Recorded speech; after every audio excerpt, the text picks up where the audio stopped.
எம்பிரான் திருமூல தேவநாயனார் திருவாய் மலர்ந்தருளி இருக்கின்ற திருமந்திரமாகிய ஞான நூலினை தொடர்ந்து ஓதுவதற்கும் சிந்திப்பதற்கும் வழிபாடு செய்வதற்கும் குருவர்களும் திருவர்களும் நமக்கு வாய்ப்பை வழங்கி இருக்கின்றது.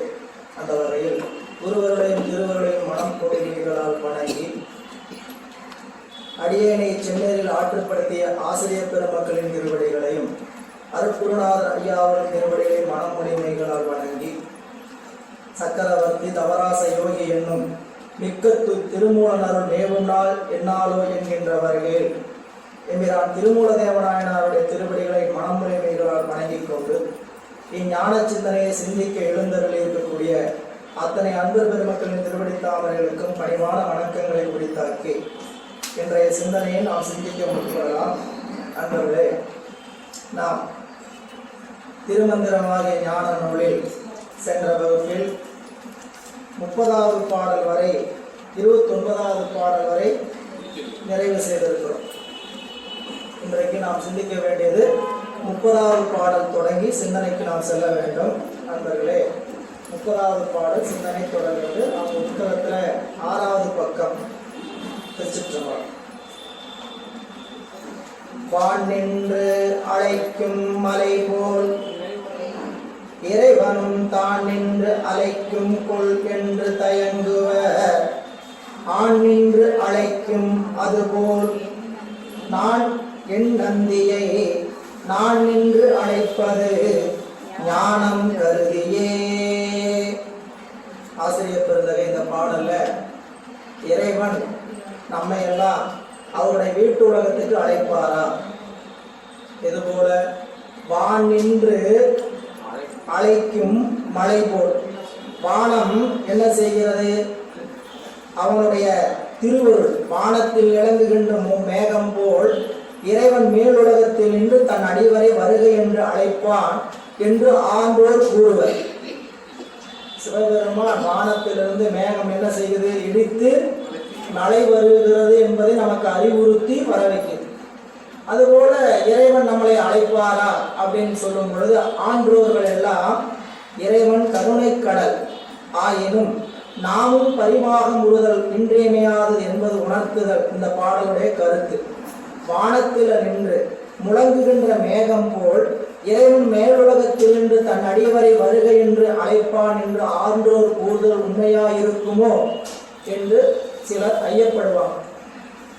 சிலர்லாம் இறைவன் நமக்கு அருள் செய்வானா, நம்மையும் ஆட்கொள்வாரோ? நீங்க திருவாரூர் தேவாரத்துல நம்பியாரூரர் முதல் முறையாக திருவாரூருக்கு போகும்போது அங்கு இருக்கக்கூடிய அடியாரெல்லாம் பார்த்து கேட்பார், இறைவன் உங்களை போல என்னை அடியாரை ஏற்றுக்குவாரா அப்படின்னு ஒரு ஐயப்பாட்டோட 10 பாட்டை பாடிட்டே கோயிலுக்குள்ள போவார். சரிங்களா? அப்போ இறைவன் நம்மை ஆட்கொள்வாரா என்று அப்படின்னு கேட்கும் பொழுது இறைவன் தன்னை பிரிந்த கன்றை, அதாவது தாயை பிரிந்த கன்றை எப்படி கன்று கூவி அழைக்குமோ அதுபோல் நம்மை அழைப்பான் அப்படின்னு சொல்ற. வான் நின்று அழைக்கும் மலை போல் இறைவனும் தான் நின்று அழைக்கும் கொள் என்று தயங்குவர். வானத்திலிருந்து மேகம் மழையை நமக்கு வழங்கி கருணையை வழங்குகிறது. அப்படி வான் நின்று அழைக்கும் மலை போல் சொல்றார். அப்போ வானத்தில் நின்று முழங்குகின்ற மேகம் போல இறைவனும் மேலுலகத்தில் நின்று தன் அடியவரை வருகை என்று அழைப்பான். மழை வருது நம்மளுக்கு எப்படி தெரியும்? இடிதான் நமக்கு மழை வரப்போகுதுங்கிறத அறிகுறி, முதல் அறிகுறி. முதல் எது நமக்கு கண்ணுக்கு தெரியும் கேட்டீங்கன்னா மின்னல் தான் கண்ணுக்கு தெரியும். மின்னலுக்கு அப்புறம் தான் இடி. ஏன்னா ஒளி என்பது தான் முதல்ல வந்து சேரும், ஒளி பின்னாடி தான் வந்து சேரும் இல்லை? அப்போ இறைவனுடைய அருள் தன்மையில முதல் எது வந்து சேரும் கேட்டீங்கன்னா சக்தி தான் முதல் வந்து சேரும். மின்னலா இருப்பது சக்தி, இடியாக இருப்பது சப்தமாக இருப்பது இறைவன், ஒளியாக இருப்பவள் அம்மை, ஒளியாக இருப்பவன் இறைவன். புரியல? அது ஒளியும் ஒளியும். நாம வானத்துல பார்க்க வேண்டிய ஒளியும் ஒளியும் என்னன்னு கேட்டீங்கன்னா மேகமும் இடியும் மின்னலும். அதுபோல நம்மளுடைய அருள் என்கின்ற வானத்துல, உலகமாகிய வானத்துல மழை வருதுங்கிறது எதை காட்டுது? ஒளியும் ஒளியும் இடியும் மின்னலும் காட்டுது. அதுபோல இறைவன் நம்மை ஆட்கொள்கின்ற அருளாகிய வானத்துல நமக்கு எது காட்சின்னு கேட்டீங்கன்னா அம்பிகை என்கின்ற அருள் சக்தி தான் நமக்கு காட்சிப்படும். எனவே இங்க சொல்லும் பொழுது வான் நின்று அழைக்கும் மலைவோல் இறைவன் தான் நின்று அழைக்கும் கொள் என்று தயங்குவர். சில பேர் அப்படி சந்தேகப்படுவாங்களாம், என்னட்டுங்க பெருமான் அப்படிலாம் நம்மளை அழைப்பாரா அப்படின்னு சந்தேகப்படுவாங்களாம். அதுக்கு ஒரு ஊமை காட்டார். ஆண் நின்று அழைக்கும் அதுபோல் இறைவன் தன்னை பிரிந்த கன்றை தாய்ப்பசு கதறி அழைப்பது போல தன் அடியாரை என் நந்தியை நான் நின்று அழைப்பது ஞானம் கருதியே. அதாவது சொல்றார், இறைவன் ஆன்மாக்களை எப்படி அழைத்துக் கொள்கிறார் அப்படின்னு பார்த்தீங்கன்னா, தன் தாயை பிரிந்த கன்றை பசு என்ன பண்ணுது, அழைக்கும். நீங்க அந்த பட்டியல பார்த்தீங்கன்னா கன்று குட்டி ஒரு பக்கம் மேய்ஞ்சிட்டு இருக்கும், தாய் ஒரு பக்கம் கன்று மேய்ஞ்சிட்டு இருக்கும். இது தன் குட்டியை கூப்பிடணும் அப்படின்னா என்ன பண்ணும், ஒரு கணைக்கும். அந்த குட்டி அந்த தாயை நோக்கி வேகமா ஓடிடும் இல்ல. இப்போ அதுபோல இறைவன் வானத்திலிருந்து நம்மை அழைப்பது எது போல அழைச்சிடுவார்னு கேட்டீங்கன்னா, தாய் அவர், கன்று நாம், நம்மை அழைப்பார். அப்படி நினைத்து அவனை நோக்கி வழிபாடு செய்யுங்கள், ஐயப்பட வேண்டாம், நம்மை நிச்சயமா ஆட்கொள்வார். அவர் நம்மை கண்டிப்பாக ஆட்கொள்வார். ஐயப்பாடோடு பெருமானை வழிபாடு செய்யாதீங்க, அந்த பெருமான் நமக்கு அருள் செய்வாரா செய்ய மாட்டாரா அப்படி நினைப்பிலேயே பல காலம் கும்பிடாதீங்க. உண்டென்று தெய்வம் ஒன்றென்று இறைவன் இருக்கிறாரா, உண்டென்று தெய்வம் ஒன்றென்று. அப்போ உண்டு அது ஒன்று, ஒன்று கண்டீர் உலகுக்கொரு தெய்வம். பின்னாடி சொல்ல போற, ஒன்று கண்டீர் உலகுக்கொரு தெய்வம், நன்று கண்டீர் அது நமச்சிவாய கனி. புரியுங்களா? வென்று கண்டேற்கு அது மெத்தென்று இருக்கும், தின்று கண்டேற்கு அது தித்தித்தவாறு. புரியுங்களா? அப்ப நமச்சிவாயங்கிற கனியை நாம உண்ணணும் என்ன, மனசுல அறிவுல ஜபிக்கணும். அப்ப அந்த ஜபம் தான் அந்த தின்று கண்டேற்கு அது தித்தித்தவாறுன்னா, உண்பது வேறு தின்பது வேறு. புரியல? உண்பது என்பது சாப்பாடை சாப்பிட்றது உண்பது, தின்பது என்பது நல்லா அரைச்சி தள்ளிங்கன்னா அதுக்கு பேர் என்பதுங்க தின்பது. 6 சுவையில புரியல 4 வகை உணவு உண்டு. 6 சுவை உங்களுக்கு எல்லாருக்கும் தெரியும். 6 சுவை என்பது எல்லாருக்கும் தெரியும். இனிப்பு, கசப்பு, புளிப்பு, கார்ப்பு, துவர்ப்பு, போர்ப்பு. ஆனா 4 வகை உணவு உண்டு. இளையான்குடி மாறனாயனார் வரலாற்றுல படித்தோம். இளையான்குடி மாறனார் வரலாற்றுல நாயனார் அடியார்களுக்கு எப்படி உணவு திருமது கொடுத்தார், கொண்டு வந்து மனை புகுந்து உலாவு பாதம் விளக்கியே மண்டு காதலின் ஆதனத்திடை வைத்து அர்ச்சனை செய்தபின் உண்டி 4 விதத்தில் 6 சுவை நிறத்தில் ஒப்பிலா அண்டநாயகர் தொண்டரிச்சையை அமுது செய்ய அளித்துள்ளார். இப்போ பெரிய புராணத்தில் இந்த குறிப்பு எம்பிரான் இளையான்குடி மாறனாயனாருடைய வரலாற்று. அன்பர்களே, குடும்பத்துல ஏதோ பெரிய புராண வகுப்புக்கு ஒரு அழைப்பு போடுறாங்களே, இதுக்கு நமக்கு சம்பந்தங்களே நினைச்சுக்கூடாது. சரிங்களா? ஏன் வாய்ப்பு இருக்கிறவங்க பெரிய புராணத்தை கேட்டீங்கன்னா இந்த திருமந்திரம் இன்னும் கொஞ்சம் உங்களுக்கு ஈடுபாடாக இருக்கும். ஏன் பெரிய புராணத்துக்கு அழைப்பு விழுக்கிறாங்கன்னு கேட்டீங்கன்னா, இங்கிருந்து 3-4 பேர் வர்றாங்க. 5:45 தொடர்ந்து 7:15 நிறைவாக 8 மணிக்கெல்லாம் உணவு எடுத்து நீங்க வந்தாடலாம். அது வீட்டுல பனிச்சூழல் இல்லை, அந்த நேரத்தில் சரி பண்ணிக்க முடியுங்கிறவங்க தாராளமா வந்து அங்க அருவூர்ல வந்து கேட்கலாம். ஏன் அதை சொல்றதுன்னு கேட்டீங்கன்னா, பெரிய புராண வகுப்பு ஏதாவது ஒரு பக்கத்துல நீங்க கேட்டீங்கன்னா திருமந்திரத்தின் மீது உங்களுக்கு இன்னும் ஈடுபாடு அதிகமாகும். ஏன் பெரிய புராணம் கதை வடிவிலாக இருக்கக்கூடிய அனைத்து கருத்துக்களையும் சொல்லுது. பெரிய புராணம் ஒரு நூல் என்னென்ன சொல்லுதுன்னு கேட்டீங்கன்னா, வரலாற்று நூல், இசை நூல், பன்சுமந்த நூல், இலக்கண நூல், இலக்கிய நூல், சித்தாந்த நூல், சாஸ்திர நூல், இன்னும் பல வகையான கோணத்துல பெரிய புராணத்துக்குள்ள செய்தி இருக்கு. இல்ல அப்படிலாம் வர முடியலன்னா வாரந்தோறும் ஆன்லைன்ல உங்களுக்கு ஞாயிற்றுக்கிழமை 8 to 9 ஒரு வகுப்பு நடக்குது. அதுலயாவது இணைந்து பயன்பெறு. புரியுங்களா? பெரிய புராண வகுப்பை ஏதாவது ஒரு வகையில காதல கேளுங்க. கேட்டீங்கன்னா திருமந்திரம் இன்னும் கொஞ்சம் எளிமையா இருக்கும். திருமந்திரம் இன்னும் கொஞ்சம் எளிமையாகணும், பிடிச்சு கேட்கணும்னா என்ன பண்ணணும், பெரிய புராணமும் கேட்டீங்கன்னா தான் கொஞ்சம் உங்களுக்கு. ஏன்னா நீங்க எல்லாருமே எடுத்தோடனே திருமந்திரத்துக்கு வந்திருக்கிறோம், திருமந்திரம் புரியல, இது இன்னும் பாட்டு ரொம்ப இதா இருக்குது அப்படின்னு நினைக்காதீங்க. இன்னும் பாட்டுக்குள்ள நம்ம போகவே இல்லை. நீ இறைவனுடைய புகழை பற்றி தான் சொல்லிட்டு இருக்க, சிவபெருமானுடைய பெருமையும் புகழை பற்றி தான் ஆசிரியர் பேசிட்டு இருக்கிறார். நாம் இன்னும் நூலுக்குள்ள உண்மையா திருமந்திரம்னா என்ன அப்படிங்கிறது மெயின் பிக்சர் உள்ள இருக்குது. முக்கியமான படம் எங்க இருக்குன்னு கேட்டீங்கன்னா உள்ளுக்குள்ள இருக்குது. தந்திரம் யந்திரம் அப்படின்னு சொல்லக்கூடியதெல்லாம் எங்க சொல்ல போற, உள்ளுக்குள்ள 4ஆம் தந்திரத்துக்கு மேலதான் சொல்ல போறார். அப்போ நாம இந்த பெரிய புராணம் போன்ற நூல்களை எல்லாம் கேட்டீங்கன்னா உங்களுக்கு திருமந்திரம் ரொம்ப எளிமையாக பற்றுவதாக இன்றைக்கு வந்துடலாம். இந்திரான் இளையான்குடி மாறனாயனார் வரலாற்றுல உண்டி 4 விதத்தில் 6 சுவை. 6 சுவை அது தெரியும். உண்டி 4 விதம்னா சாப்பிடுறதுல 4 வகை இருக்கு. உண்பன, தின்பன, நக்குவன, பருகுவன. சாப்பாட்டுல 4 வகையில சாப்பிடணும், கொடுக்கணும், சாப்பிடணும். எப்படி? உண்பது. உண்பது சாப்பாடு மட்டும்தான் உண்பது. மற்ற சாப்பாட்டை சுத்தி இருக்கக்கூடிய அத்தனை பொருளுக்கு பேர் என்னங்க? தின்பது. நாம கேட்கறதே சாப்பாட்டை துண்ணையா, சாப்பிட்டியா அப்படின்னு சாப்பாடு தின்னையா? தின்னுதல் இல்ல, உண்ணுதல். உண்பது வேறு, தின்பது வேறு. உண்பது மென்மையான பொருள், உணவு. சாப்பாடு உண்ணுதல் மென்மையான வேலை. தின்பது என்பதுன்னு கேட்டீங்கன்னா பொரியல், கூட்டு, காய்கறி, அப்பளம், முறுக்கு, வடை, இது போன்றது போல என்பதுங்க தின்பது. சரி, உண்பது தின்பது. நக்குவன என்ன? பாயாசம். பாயாசம் நக்கணும். அப்புறம் ஊறுகாய் எடுத்து நக்கணும். தேன் கொடுத்தாங்கன்னா தேனை நக்கணும். பருகவனா ரசம். ரசத்தை என்ன பண்ணணும்? வாங்கி உறிஞ்சிட்டு தான் இலையில ஊற்றணும். அதை என்ன பண்ணணும்? இலையில வலிச்சு அப்படி உறிஞ்சுதான் சாப்பிடணும். ரசத்தை ஊற்றி அப்படியே சாம்பார் மாதிரி பேசக்கூடாது. சாப்பிட்றதுக்கு நிறைய வரைமுறை இருக்கு.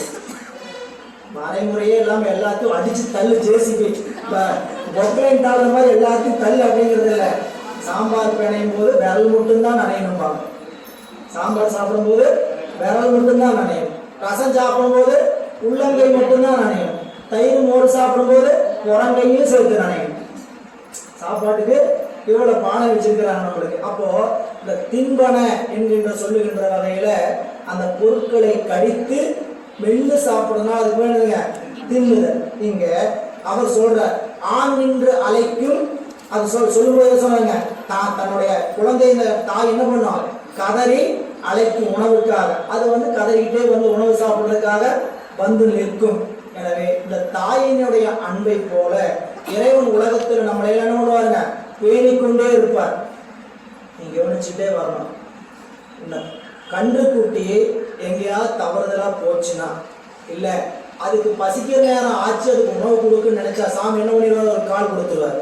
பசுக்கன்று அழைக்கும், பசுக்கன்றை அழைப்பார். அதுபோல நாமளும் உலகில் எங்கேயாவது தவறி போயிட்டு இருக்கும்போது அங்கங்க என்ன பண்ணுவாருங்க? மணி ஒளி எழுப்பி திருத்துவார். எனவே அப்படிப்பட்ட நாதன் அது கடைசி வரையில எல்லோரும் ஏதேதோ காரணத்துக்காக இறைவனை நோக்கி வழிபாடு செய்வாங்க. ஆனால் நான் நின்று அழைப்பது ஞானம் கருதி. என் இறைவனை நான் வேறொரு காரணத்துக்காக வழிபாடு செய்யல. நான் அழைப்பது எதற்காக? ஞானம் பெறுகின்ற காரணத்திற்காக அப்படின்னு இதன் குறிப்புரையில ஆசிரியர் ஒரு அருமையான கருத்தை கொடுத்திருக்கிறார். அதை முழுமையா படிச்சுட்டு நான் உங்களுக்கு விளக்க சொல்றேன். உயர்ந்த வானத்திலிருந்து ஒலிக்கும் மழை போல இறைவன் அழைப்பரோ என்றது. மழை இடித்து மின்னி தனது வரவை குறிப்பிட்டு, உழவர்களே நீங்கள் குளத்தை பண்படுத்தி வித்தி எதிர்நோக்கி இருங்கள், பெய்த மழை பறந்து ஓடி வழிகொள்ளாதவாறு வளமுறுத்துங்கள் என்கின்றது. அதுபோல இறைவனும் அருமழை பெய்தற்கு அழைப்பர். ஆனால் வான் போல அன்று பின் எங்ஙனம் எனில் ஆண் போல் ஆண் தன் கன்று பசியறிந்தூட்டும். கன்று தாயை கூவி அழைக்கும். ஆண் தன் கன்றின் பசியறிந்தூட்டும். கன்று தாயை கூவி அழைக்கும். இரண்டும் ஈயவும் ஏற்கவும் ஒத்து நிற்கும். அவற்றை போல நம் இறைவனும் இருப்பர். நாமும் கன்று போல அழைக்க வேண்டும் என்பது. ஆனால் கன்று அழைப்பது பால் கருதி, நாம் அழைப்பது ஞானம் கருதி. வானத்திலிருந்து இடியும் மின்னலையும் ஏன் இறைவன் தோற்றுவிக்கிறார்கள் ஒரு குறிப்பை சொல்றார். உழவர்கள் எல்லாம் மழை வரப்போகுது, நிலத்தை என்ன பண்ணுங்க? பண்படுத்தி தயாரா வைங்க. இல்லைன்னா அந்த தண்ணி, மழை வந்த தண்ணி என்ன ஆயிரும்? பயன் இல்லாம வீணா வாய்க்காலுக்கு எங்கேயாவது ஓடிடும். அதனால அதை பண்படுத்தி வைங்க. வானம் நின்று அழைப்பது உழவர்களுக்கு அறிவுறுத்துவதற்காக. இறைவன் நமக்கு ஆண் கன்றை போல் அழைப்பார். வானத்தினால் பயன்பெறுவது பூமி, உழவர்கள். ஆனால் பூமி உழவர்களால வானம் பயன்பெற போறதில்லை. வானத்துக்கு மழை கொடுப்பதான வானத்துக்கு எந்த பயனும் கிடையாது. கைமாறு கருதாத மழை இல்லைங்களா, கைமாறு கருதாது பெய்கிறது. ஆனா இறைவனை நாம் அப்படி வழிபாடு செய்யக்கூடாது. இறைவனை நாம ஏதோ ஒரு வகையில கைமாறு கருதிதான் வழிபாடு செய்யறோம். அவன் நம்மை அழைக்கிறான், நாம் அவரை அழைக்கிறோம். அவர் நமக்கு அருள் அழைப்பு, நாம் அவருக்கு அன்பு அழைப்பு. நாம் அழைக்க வேண்டியது அன்பு அழைப்பு, அவர் அழைப்பது அருள் அழைப்பு. இப்ப ரெண்டு பேருமே கொடுக்கிறதுக்கு வாங்குறதுக்கு உரியவர்கள். அவர் அருளை கொடுக்கிறார், நாம அன்பை கொடுக்கிறோம். அப்படி ரெண்டையும் கொடுத்து பெற வேண்டிய, அதனாலதான் கொண்டும் கொடுத்தும் குடிகுடி ஈசற்கு ஆட்சியின் திருப்பல்லாண்ட சொன்னார். நின்று மனத்தவர் போமின்கள் மெய்யடியார்கள் விரைந்து வம்மின் கொண்டும் கொடுத்தும் குடிகுடி ஈசற்கு ஆட்சியின் புறாம் புகுந்த அண்டம் கடந்த பொருள் அளவில்லதொரு ஆனந்த வெள்ள பொருள் பண்டும் இன்றும் என்றும் உள்ள பொருள் என்றே பல்லாண்டு கூறுதுமே. இறைவனை நாம் அழைக்க வேண்டிய காரணம் உலகிய தேவை கருதியாக இருந்தாலும் எல்லாம் கடந்த ஞானம் கருதிதான் நாம் அவனை அழைக்க வேண்டும் என்று அறிவுறுத்துகிறார். மண்ணகத்தான் வானகத்தான் பொக்கும் விண்ணகத்தான் பொக்கும் வேதகத்தான் பொக்கும் பன்னகத்து இன்னிசை பாடல் குற்றானுக்கே கண்ணகத்தே நின்று காதலித்தேனே. இறைவனை மண்ணுலகத்தில் இருக்கிறவன்னு சொல்லலாம், விண்ணுலகத்தில் இருக்கிறவன்னு சொல்லலாம், அடுத்தது வானகத்தில் இருக்கிறவன்னு சொல்லலாம். மண்ணகத்தானுக்கும் வானகத்தானுக்கும் விண்ணகத்தான் பொக்கும் சித்தன்னு சொல்லலாம். வேதகத்தான் பொக்கும், வேதகத்தான சித்தன். மண்ணகத்தில் இருப்பவன் ஏன் சொல்லணும்னு கேட்டீங்க, முதல் ரெண்டு வரி பாருங்க. நம்மோட தோன்றி அருள் புரிகிறார் இறைவன், நமக்கு குருநாதர் வடிவில் வந்து அருள் செய்வார். நம் போன்று இருப்பவர்கள் போலவே வந்து உதவி செய்வார். நம்மளால வந்தது இறைவன் தான் தெரிஞ்சுக்க முடியாது. இறைவன் ஆன்மாக்கள் மூன்று வகை, சித்தாந்தத்தில் படிச்சிருக்கீங்க. உயிர்கள் எத்தனை? உயிர்கள் எத்தனைன்னு சொன்னா கேட்டா சொல்ல முடியுமா? எண்ணற்றது. உயிர்களுக்கு எண்ணிக்கை கிடையாது. சரி, உயிர்கள் எண்ணிக்கை இல்லைன்னா உயிர்கள்ல தாரதமியம் உண்டா? உயிர்கள்ல வேறுபாடு உண்டா? உண்டு. என்ன உண்டு? உயிர்களுக்கு அறிவுல பற்றி இருக்கக்கூடிய பாசத்தின் தன்மையை கொண்டு உயிர்களுக்கு வேறுபாடு உண்டு. அதுல மலம் என்பது மூன்று, மலங்கள் மூன்று. ஆணவம், கண்மம், மாயை. மாயை எப்படி? எது மாயை? உலகமும் உடம்பும் மாயை. மாயைன்னா நமக்கு கண்ணுக்கு தெரியாது, நமக்கு மாயைங்கிற பொருள் என்னன்னு தெரியாது. ஆனா இது தோன்றிய பொருள், இந்த உலகமும் உடம்பும் எதிலிருந்து இறைவன் தோற்றி கொடுத்திருக்கிறார்? மாயையிலிருந்து. இறைவன் உலகத்தை தோற்றியது எதிலிருந்து தோற்றினார் நம்ம படிச்சிருக்கிறோம். மாயை என்ற ஒரு சூக்கும பொருள் வைப்பு சக்தியிலிருந்து இறைவன் இந்த உலகத்தை விரித்திருக்கிறார். படைத்தல் என்ற சொல்லுக்கு நாம் முன்பே பார்த்தோம். காரணத்தை காரியப்படுத்தலே படைத்தல். இல்லாத பொருளை உருவாக்குறதுக்கு பேர் படைத்தல் அல்ல, காரண பொருளை காரியப்படுத்துதல். இல்லைங்களா? சுண்ணாம்பு கட்டி, சுண்ணாம்பா இருந்தது, சுண்ணாம்பு கூடா பண்ணி சாக் பீஸா செஞ்சாங்க, அது பேர் சுண்ணாம்பு கட்டி. இந்த சுண்ணாம்பு கட்டி ஏற்கனவே எங்க இருந்தது? காரணத்தை சுண்ணாம்பு துகளா இருந்தது. புரியுது? அப்போ காரணத்தை காரியமாக கொண்டு வருவதுதான் படைத்தல்.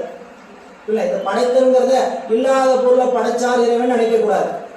மாயை என்ற ஒரு உள்பொருளை இறைவன் காரியப்படுத்தி இந்த உலகம் என்கின்ற பிரபஞ்சத்தை படைத்தான், உடம்பை படைத்தான். அவர் என்னென்னத்தையும் படைச்சு கொடுக்கிறான்னு படிச்சிருக்கிறாங்க. தனு, கரண, புவன, போகம் படைச்சு கொடுத்துட்டான்னு படிச்சிருக்கேன்னு நான் சொல்லுவேன். நீங்க படிக்கிறீங்கிறதுக்கு தான் அந்த வார்த்தை மீண்டும் சொல்றேன். சரிங்களா? இதுல 75% பேர் கண்டிப்பா சித்தாந்தம் படிச்சிருக்க மாட்டீங்க. இல்ல, அவங்களுக்காக பின்னாடி என்ன பண்ணப்படுது? குறிப்பு சொல்லப்படுகிறது. 4 பொருள்களை இறைவன் நமக்கு படைத்து கொடுக்கிறார். உலகம், உடம்பு, கருவி, அனுபவ பொருள்கள். அதை கலை சொற்களா சொன்னீங்கன்னா தனு, கரணம், புவனம், போகம். தனு என்பது உடம்பு, கரணம் என்பது கருவி, புவனம் என்பது உலகம், போகம் என்பது அனுபவ பொருள்கள். படைத்தார் இறைவன் உலகத்தில் எதை படைத்தார்? தனுகரண புவன போகங்களை படைத்தார். எதிலிருந்து படைத்தார்? மாயையிலிருந்து படைத்தார். எதற்காக படைத்தார்? உயிரின் பொருட்டு படைத்தார். எதை படைத்தார்? எதிலிருந்து படைத்தார், எதற்காக படைத்தார்? புரியல? அப்போ இறைவன் தனிகரண புவன போகங்கள் என்று சொல்லக்கூடிய உலகத்தை படைத்து கொடுப்பார் அப்படின்னு சொன்னா, படைத்தல் என்றால் என்னங்க? நமக்கு உலகத்தை, உலக பொருள்களை எல்லாம் காரியப்படுத்துவது. சரி, இப்போ படைச்சு கொடுத்திருக்கிறார் இல்லையா? அப்படி படைத்து கொடுத்தவர் அந்த எதுக்காக பார்த்தோம்? ஆணவம், கண்மம், மாயை. பதி இறைவன், பசு உயிர்கள், பாசம் ஆணவம், கண்மம், மாயை. இந்த இடத்துல இறைவன் உயிர்களுக்கு வந்து அருள்புரி வரும் பொழுது வேறு வேறு தன்மையில் வருவதற்கான காரணம் என்ன அப்படின்னு தெரிஞ்சுக்கிட்டீங்கன்னா, நம்ம கிட்ட இருக்கக்கூடிய ஆணவம், கண்மம், மாயை என்கின்ற பிணிப்பை பொறுத்து தான் இறைவன் நமக்கு வந்து அருள் செய்கின்ற முறைமையும் அமையும். அப்போ பாசத்துல ஆணவம்னா என்ன, கண்மம்னா என்ன, மாயைனா என்னன்னு தெரிஞ்சுக்கணும். மாயை என்பது உடம்பும் உலகும். எளிமையா தெரிஞ்சுக்கணும். மாயைன்னு என்னதுங்க? உடம்பும் உலகம். கண்மம் நாம் செய்கின்ற செயல் அனைத்தும் கண்மம். சுருக்கமா விரிவா சொன்னீங்கன்னா நல்வினை, தீவினை, கண்மம். இன்னும் கொஞ்சம் விளக்கமா தெரிஞ்சுக்கணும், நாம் அனுபவிக்கிற இன்ப துன்பத்துக்கு காரணமாக இருப்பது கண்மம். கண்மம்னா வினைங்க. வினை எப்படி இருக்கும்? நல்வினையாகவும் இருக்கும், தீவினையாகவும் இருக்கும். நல்வினை இன்பமா வந்து பயன் தரும், தீவினை துன்பமா வந்து பயன் தரும். நல்வினை தீவினை செய்வதனால எதனால் நல்வினை தீவினை வந்துச்சு? புண்ணிய பாவத்தை செய்வதனால் நல்வினை தீவினை வந்தது. அப்ப எப்படி வருஷ? புண்ணிய பாவம், அதனால் வந்தது நல்வினை தீவினை. நல்வினை தீவினைனால் வந்தது இன்பமும் துன்பம். இத்த மொத்தத்துக்கு காரணம் எதுன்னு கேட்டீங்கன்னா கர்மம். கர்மம்னா புரியலையா? செயல். செயல்னா புரியலாம், நாம செய்யற கர்மம். புரியல? என்ன கர்மத்தை செஞ்சு வச்சேன்னு தெரியல. உலகத்தை சொன்னோம்னா நீ என்ன கர்மத்தை செஞ்சு வச்சேன்னு தெரியல அப்படிம்பாங்க. இது கர்மம், செயல், வினை அத்தனையும் ஒரு சொல் தான். அப்போ நாம செய்யற செயல் தான் வினையாக உருவாகிறது. என்ன? நன்மை செஞ்சீங்கன்னா நல்ல வினையா இருக்கும், தீமை செஞ்சிருந்தீங்கன்னா தீவினையா இருக்கும். இதுல ஒரு குறிப்பு என்னன்னு கேட்டீங்கன்னா, உங்களுக்கு நல்லது செஞ்சதுக்கு பேர் நல்வினை இல்லை.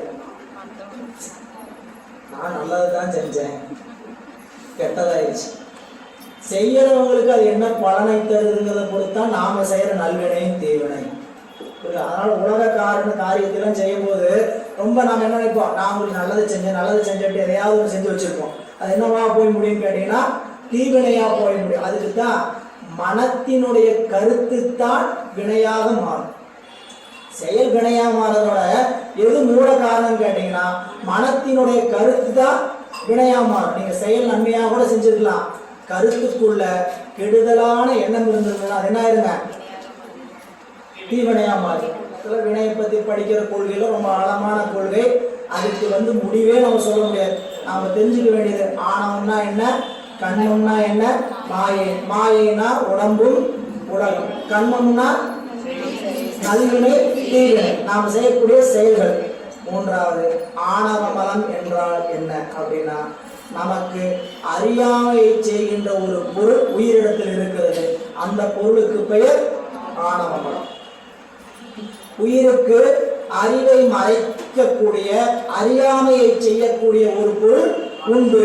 அந்த பொருளுக்கு பெயர் ஆணவ மலம். அது எப்படி தெரிஞ்சுக்கிறதுன்னு கேட்டீங்கன்னா, அறிவுடைய பொருளுக்கு இயற்கை இன்பம், அறிவுடைய பொருளுக்கு துன்பம் செயற்கை, அறிவுடைய பொருளுக்கு இயற்கை இன்பம், அறிவுடைய பொருளுக்கு செயற்கை துன்பம். நமக்கு துன்பம் வருதுன்னா அதுக்கு காரணம் என்ன? அறியாமை. உலக வழக்கம் தான். நீங்க ஒரு செயலை செஞ்சீங்க, நீ துன்பத்தை அனுபவிச்சீங்க, என்ன சொல்லுவீங்க? நான் சரியா செஞ்சிருக்கணும், அறிவு சரியா வேலை செய்யல, அதனால துன்பம் வந்து சொல்றோமா இல்லையா? அப்போ அறியாமை தான் துன்பத்திற்கு காரணம். அந்த அறியாமையை செய்கின்ற பொருள் உயிரோடு கலந்து இருக்குது. அந்த பொருளுக்கு பெயர் ஆணவம். ஆணவம் என்றால் கண்மம் என்றால் மாய் என்றால் புரியுதுங்களா? சும்மா ஆணவம்லாம் போல. ஆணவம்னு ஒரு பொருள் இருக்கு, கண்மம்னு ஒரு பொருள் இருக்கு, மாயின்னு ஒரு பொருள் உண்டு. இந்த மூணு பொருளும் இருக்கிறவங்களுக்கு பேரு ஆன்மாக்கள சகலர். ஆணவம் இருக்கு, கண்மம் இருக்கு, மாயை இருக்கு. இந்த மூன்று இருந்தவங்களுக்கு பெயர் உயிர்கள் என்ன கூட்டவங்க? சகலர். ஆணவம் கண்மம் மட்டும் இருக்கு, மாயாபந்தம் இல்லை, அவர்களுக்கு பேர் பிரளயாகலர். பேர் மட்டும் காதல் வாங்கி தெரியல, பரவாயில்ல. சித்தாந்தம் நீங்களே சித்தாந்தம் படிச்சுட்டு இருக்கிறீங்க, சித்தாந்தம் படிக்காதவங்க நிறைய பேர் இருக்கிறாங்க, அவங்களுக்காக சொல்லுங்க. புரியல? ஆணவம் கண்மம் ரெண்டும் இருக்கிறது, ரெண்டு மட்டும் இருப்பவங்களுக்கு பெயர் பிரளயாகலர். ஆணவம் மலம் மட்டுமே உடையவராய், கண்மம் மாயை என்றும் பற்றாதவர்களாய் இருப்பவர்களுக்கு பெயர் விஞ்ஞானகலர். இப்ப ஆன்மாக்களுடைய பிரிவு, ஆன்மாக்களுடைய கூட்டம் எத்தனை பேர்? 3. விஞ்ஞானகலர், பிரளயாகலர், சகலர். விஞ்ஞானகலர்னா ஆணவம் மலம் மட்டுமே பந்தமுடையவர்கள். பிரளயாகலர்னா ஆணவம் கண்மம் ரெண்டும் பந்தமுடையவர். சகலர் என்றால் ஆணவம் கண்மம் மாய் என்ற மும்மல பந்தம் உடையவர்களுக்கு சகலர் என்று பெயர். நாமெல்லாம் சகலர். இதை மட்டும் தெரிஞ்சுக்க. யாரு பிரளயாகலர், யார் விஞ்ஞானகலர்லாம் பாடத்துக்குள்ள விரிவா இருக்கு. தேவையான இடத்துல விரிவு பார்த்துக்கலாம். அவரே சொல்ல போறார், பாட்டு பாட்டா சொல்ல போறார். ஒவ்வொரு பாட்டுல விஞ்ஞானங்கள்னா என்னங்கிறது ஒரு 10 பாட்டு வச்சிருப்பார். அப்படி அந்த இடத்துல போய் விரிவா பார்த்துக்கலாம். முதல்ல இங்க தெரிஞ்சுக்க வேண்டிய விஷயம், உயிர்களினுடைய வகைகள் 3. அந்த 3ல ஒன்று விஞ்ஞானகலர், ஆணவமல பந்தம் மட்டுமே உடையவர்கள். பிரளயாகலர் ஆணவம் கண்மம் ரெண்டும் பந்தம் உடையவர். சகலர் மும்மல பந்தம் உடையவர். இப்ப இந்த இடத்துல இதை ஏங்கையா நினைச்சோம் அப்படின்னு கேட்டீங்கன்னா, இறைவன் உயிர்களுக்கு அருள் செய்கின்ற முறைமை எப்படின்னு கேட்டீங்கன்னா, விஞ்ஞானகலருக்கு ஒரு மாதிரி வந்து அருள் செய்வார், பிரளயாகலருக்கு ஒரு மாதிரி வந்து அருள் செய்வார், சகலருக்கு ஒரு மாதிரி வந்து அருள் செய்வார். 3 பேருக்கு 3 மாதிரி ஒரே மாதிரி வர்றதில்லை. நமக்கெல்லாம் எப்படி வருவாருன்னு கேட்டீங்கன்னா, நம்மை போலவே ஒருவருடைய அறிவை இடமாக கொண்டு வந்துதான் அருள் செய்வார். சரி, இவங்க நம்மளை விட்டுட்டு மற்ற மேல இருக்கிறாங்க 2 பேர், அவங்களுக்கு எப்படி அருள் செய்வாங்கன்னு தெரிஞ்சுக்கிட்டீங்கன்னா, நமக்கு ஏன் அப்படி வராதுங்கிறதுக்கான காரணமும் நீங்க தெரிஞ்சுக்குவீங்க. பிரளயாகலருக்கு இறைவன் எப்படி வருவார்னா, மான் மழு சடை போன்ற தன்னுடைய வடிவம் தாங்கி வருவார். திருக்குறத்தில் இருக்கு இல்லையா, சடாமுடி, பான் தோல், புலித்தோல், கையில மான் மழு போன்றதெல்லாம் அணிந்திருக்கா இல்லையா, அப்படியே வந்து அருள் செய்வார். 63 வரலாறு பார்த்தீங்கன்னா, இளையான்குடி மாறனாய் வரலாற்றுக்கே போவோம். அங்க என்ன பண்ணுவார், சாமி எல்லாம் படைச்சிருப்பாரு. அங்க வரலாற்றுல சாப்பாடுலாம் போடுறதுக்கு தயார் பண்ணி இலையில தயார் பண்ணதுக்கப்புறம், சாமி வாங்க சாப்பிட்றதுக்கு வாங்க, ஈண்டு அமுது செய்து அருள் பெரியோய் போற்றி என் குடி முழுதும் உயர் கொள்க அப்படின்னு ஒரு விண்ணப்பம் செய்வார். பெருமான் மறைஞ்சிருவார். மறைஞ்சு என்னாவார், வானத்துல விடைமேல் அம்பிகையும் தானும் உருவோடு தோன்றுவார். இப்ப அவரு 63க்கு வந்த வடிவம் என்ன, பிரளயாகலர். அப்ப 63 யார், பிரளயாகலர். புரியல? 63 நாயன்மார்கள் நம்மளை போல சகலர்கள் அல்ல. ஏன்றது நான் பாடத்துக்குள்ள விரிவா சொல்லிக்கிறேன். பெரிய புராணம் படிக்கிறவங்க அங்க தெரிஞ்சுக்கேன். இங்க பொதுவாக தெரிஞ்சுக்க வேண்டியது என்ன கேட்டீங்கன்னா, இறைவன் ஆன்மாக்களுக்கு அருள் செய்கின்ற விதம் 3 விதம். சகலருக்கும் பிரளயாகலருக்கும் விஞ்ஞானகலருக்கும் ஒரே மாதிரி அருள் செய்யறதில்லை. சகலருக்கு எப்படி அருள் செய்வார், நம்மை போல் ஒருவருடைய அறிவை இடமாக கொண்டு வந்துதான் அருள் செய்வார். மான் காட்டி மானை பிடிப்பது போல், மான் காட்டி மானை பிடிப்பது போல். 2வது விஞ்ஞான பிரளயாகலருக்கு மான் மழு போன்ற வடிவங்கள் தாங்கி வந்து அருள் செய்வார். 3வது விஞ்ஞானகலருக்கு அவருடைய அறிவுக்கு அறிவாய் நின்று அருள் செய்வார். இப்ப எங்க பாட்டுக்கு வாங்க. பெருமான் என்ன சொன்னார், மண்ணகத்தான் மக்கள் முன் தோன்றி அருள் புரிவதால் அவன் மண்ணுலகத்தில் உள்ளவனை போலவும். மண்ணகத்தான் சொன்னா, இறைவன் மண்ணகத்தான். நீங்க மண்ணில் இருக்கிறான்னு எப்படி மண்ணில் இருக்கிறார் அப்படின்னு கேட்டா, குருநாதர் வடிவில் இருக்கிறார். குருவே சிவமென கூறினன். அப்ப குருநாதர் வடிவில் மண்ணகத்தில் இருக்கிறார். மண்ணகத்தான் வானகத்தான் ஒக்கும். வானகம் என்பது தேவர்கள் வாழ்கின்ற உலகம். தேவர்களுள் ஒருவராக இருக்கிறார். தேவர்களுள் ஒருவராக இருக்கிறார். ஏன், இறைவன் ஐந்தொழில் ஆற்றும் போது தானே திருமாலாகவும் தானே பிரம்மனாகவும் தானே ருத்ரனாகவும் இருந்து ஐந்தொழில் செய்கிறார் சுத்த புவனத்துல. அதனால அவனுக்கு வானகத்தான், தேவர்களுள் ஒருவராகவும் அவனை எண்ணுவார்கள். மண்ணகத்தான் வானகத்தான். அப்புறம் 3வது சொன்னார் விண்ணகத்தான். விண்ணகத்தான்னா வீட்டுலகம், சிவலோகத்தில் இருக்கக்கூடிய சிவபெருமான். வானகம் வேறு விண்ணகம் வேறு. வானகம் என்பது தேவர்களுடைய உலகம், விண்ணகம் என்பது சிவலோகம். அப்ப நீங்க உலகத்துல எத்தனை லோகம் உண்டு, 14 லோகம். கீழே 7 மேலே 7 லோகத்தையும் கடந்து இருக்கக்கூடிய இடத்துக்கு பேர் தான் சிவலோகம். அதான் அப்பர் சுவாமிகள் பூலோக, புவலோக, சுவலோகம் அப்படின்னு சொல்லி 3 தான் சொல்லியிருப்பார். அது அப்படியே தவலோகம், அப்படி மகாலோகம் அப்படின்னு சொல்லக்கூடிய 7 லோகம் மேலே போகும். 7வது லோகத்தை தாண்டி இருப்பது சிவலோகம். இங்கெல்லாம் யார் யார் இருக்கிறாங்கிற பட்டியல் முதல் கொண்டு இருக்குது திருமந்திரத்துல. புரியல? பூலோகத்தில் யார் இருக்கிறா? மனிதர்கள் வாழ்வார்கள். பூலோகத்துக்கு அடுத்து இருக்கக்கூடிய உலகம் யாருக்கு அப்படின்னா அது சில முனிவர்களுக்கு. அடுத்தது இருக்கக்கூடிய உலகம் யாருக்கு? அது சில கந்தர்வர்களுக்கு அப்படின்னு சொல்லி ஒவ்வொரு உலகத்திலும் வாழுகின்ற கூட்டங்கள் யார்? இதையெல்லாம் சொன்ன நூல் திருமந்திரம் மட்டும்தான். திருமுறையில கூட தேட முடியாது, வேற எந்த நூலையும் சாஸ்திரத்துல கூட தேட முடியாது.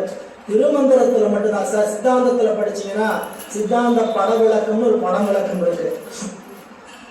பாடத்துல நமக்கு சொல்றது இல்லை, சித்தாந்த பாடத்துக்குள்ள பாடத்திட்டமா வர்றதில்ல, தனியா விருப்பப்பட்டு படிச்சுக்கலாம். சித்தாந்த படம் ஒரு உலக பொம்மை போட்டு, ஒரு பூமி உருண்டை போட்டு எத்தனை உலகம் இருக்குது, எத்தனை உலகத்துல எத்தனை பேர் எங்கெங்க யார் யார் வாழ்றாங்கிற ஒரு பட்டியல், அதுக்கு ஒரு நூல் சித்தாந்த பட விளக்க நூல் ஒரு நூல் இருக்குது. வாழையானந்த சுவாமிகள் அருள் தெரிஞ்சு வச்சுக்கணும். இதெல்லாம் நூல் இருக்குன்னாவது தெரியும். அந்த நூல்ல விளக்கமா சொல்றார் எந்தெந்த உலகத்துல யார் யார் இருக்கிறாரு. அதை விடுத்தீங்கன்னா இங்கதான் திருமூலர் தான் இதுக்கான விளக்கத்தை ஆழமா சொல்றார். வந்துருங்க, இங்க வந்துருங்க.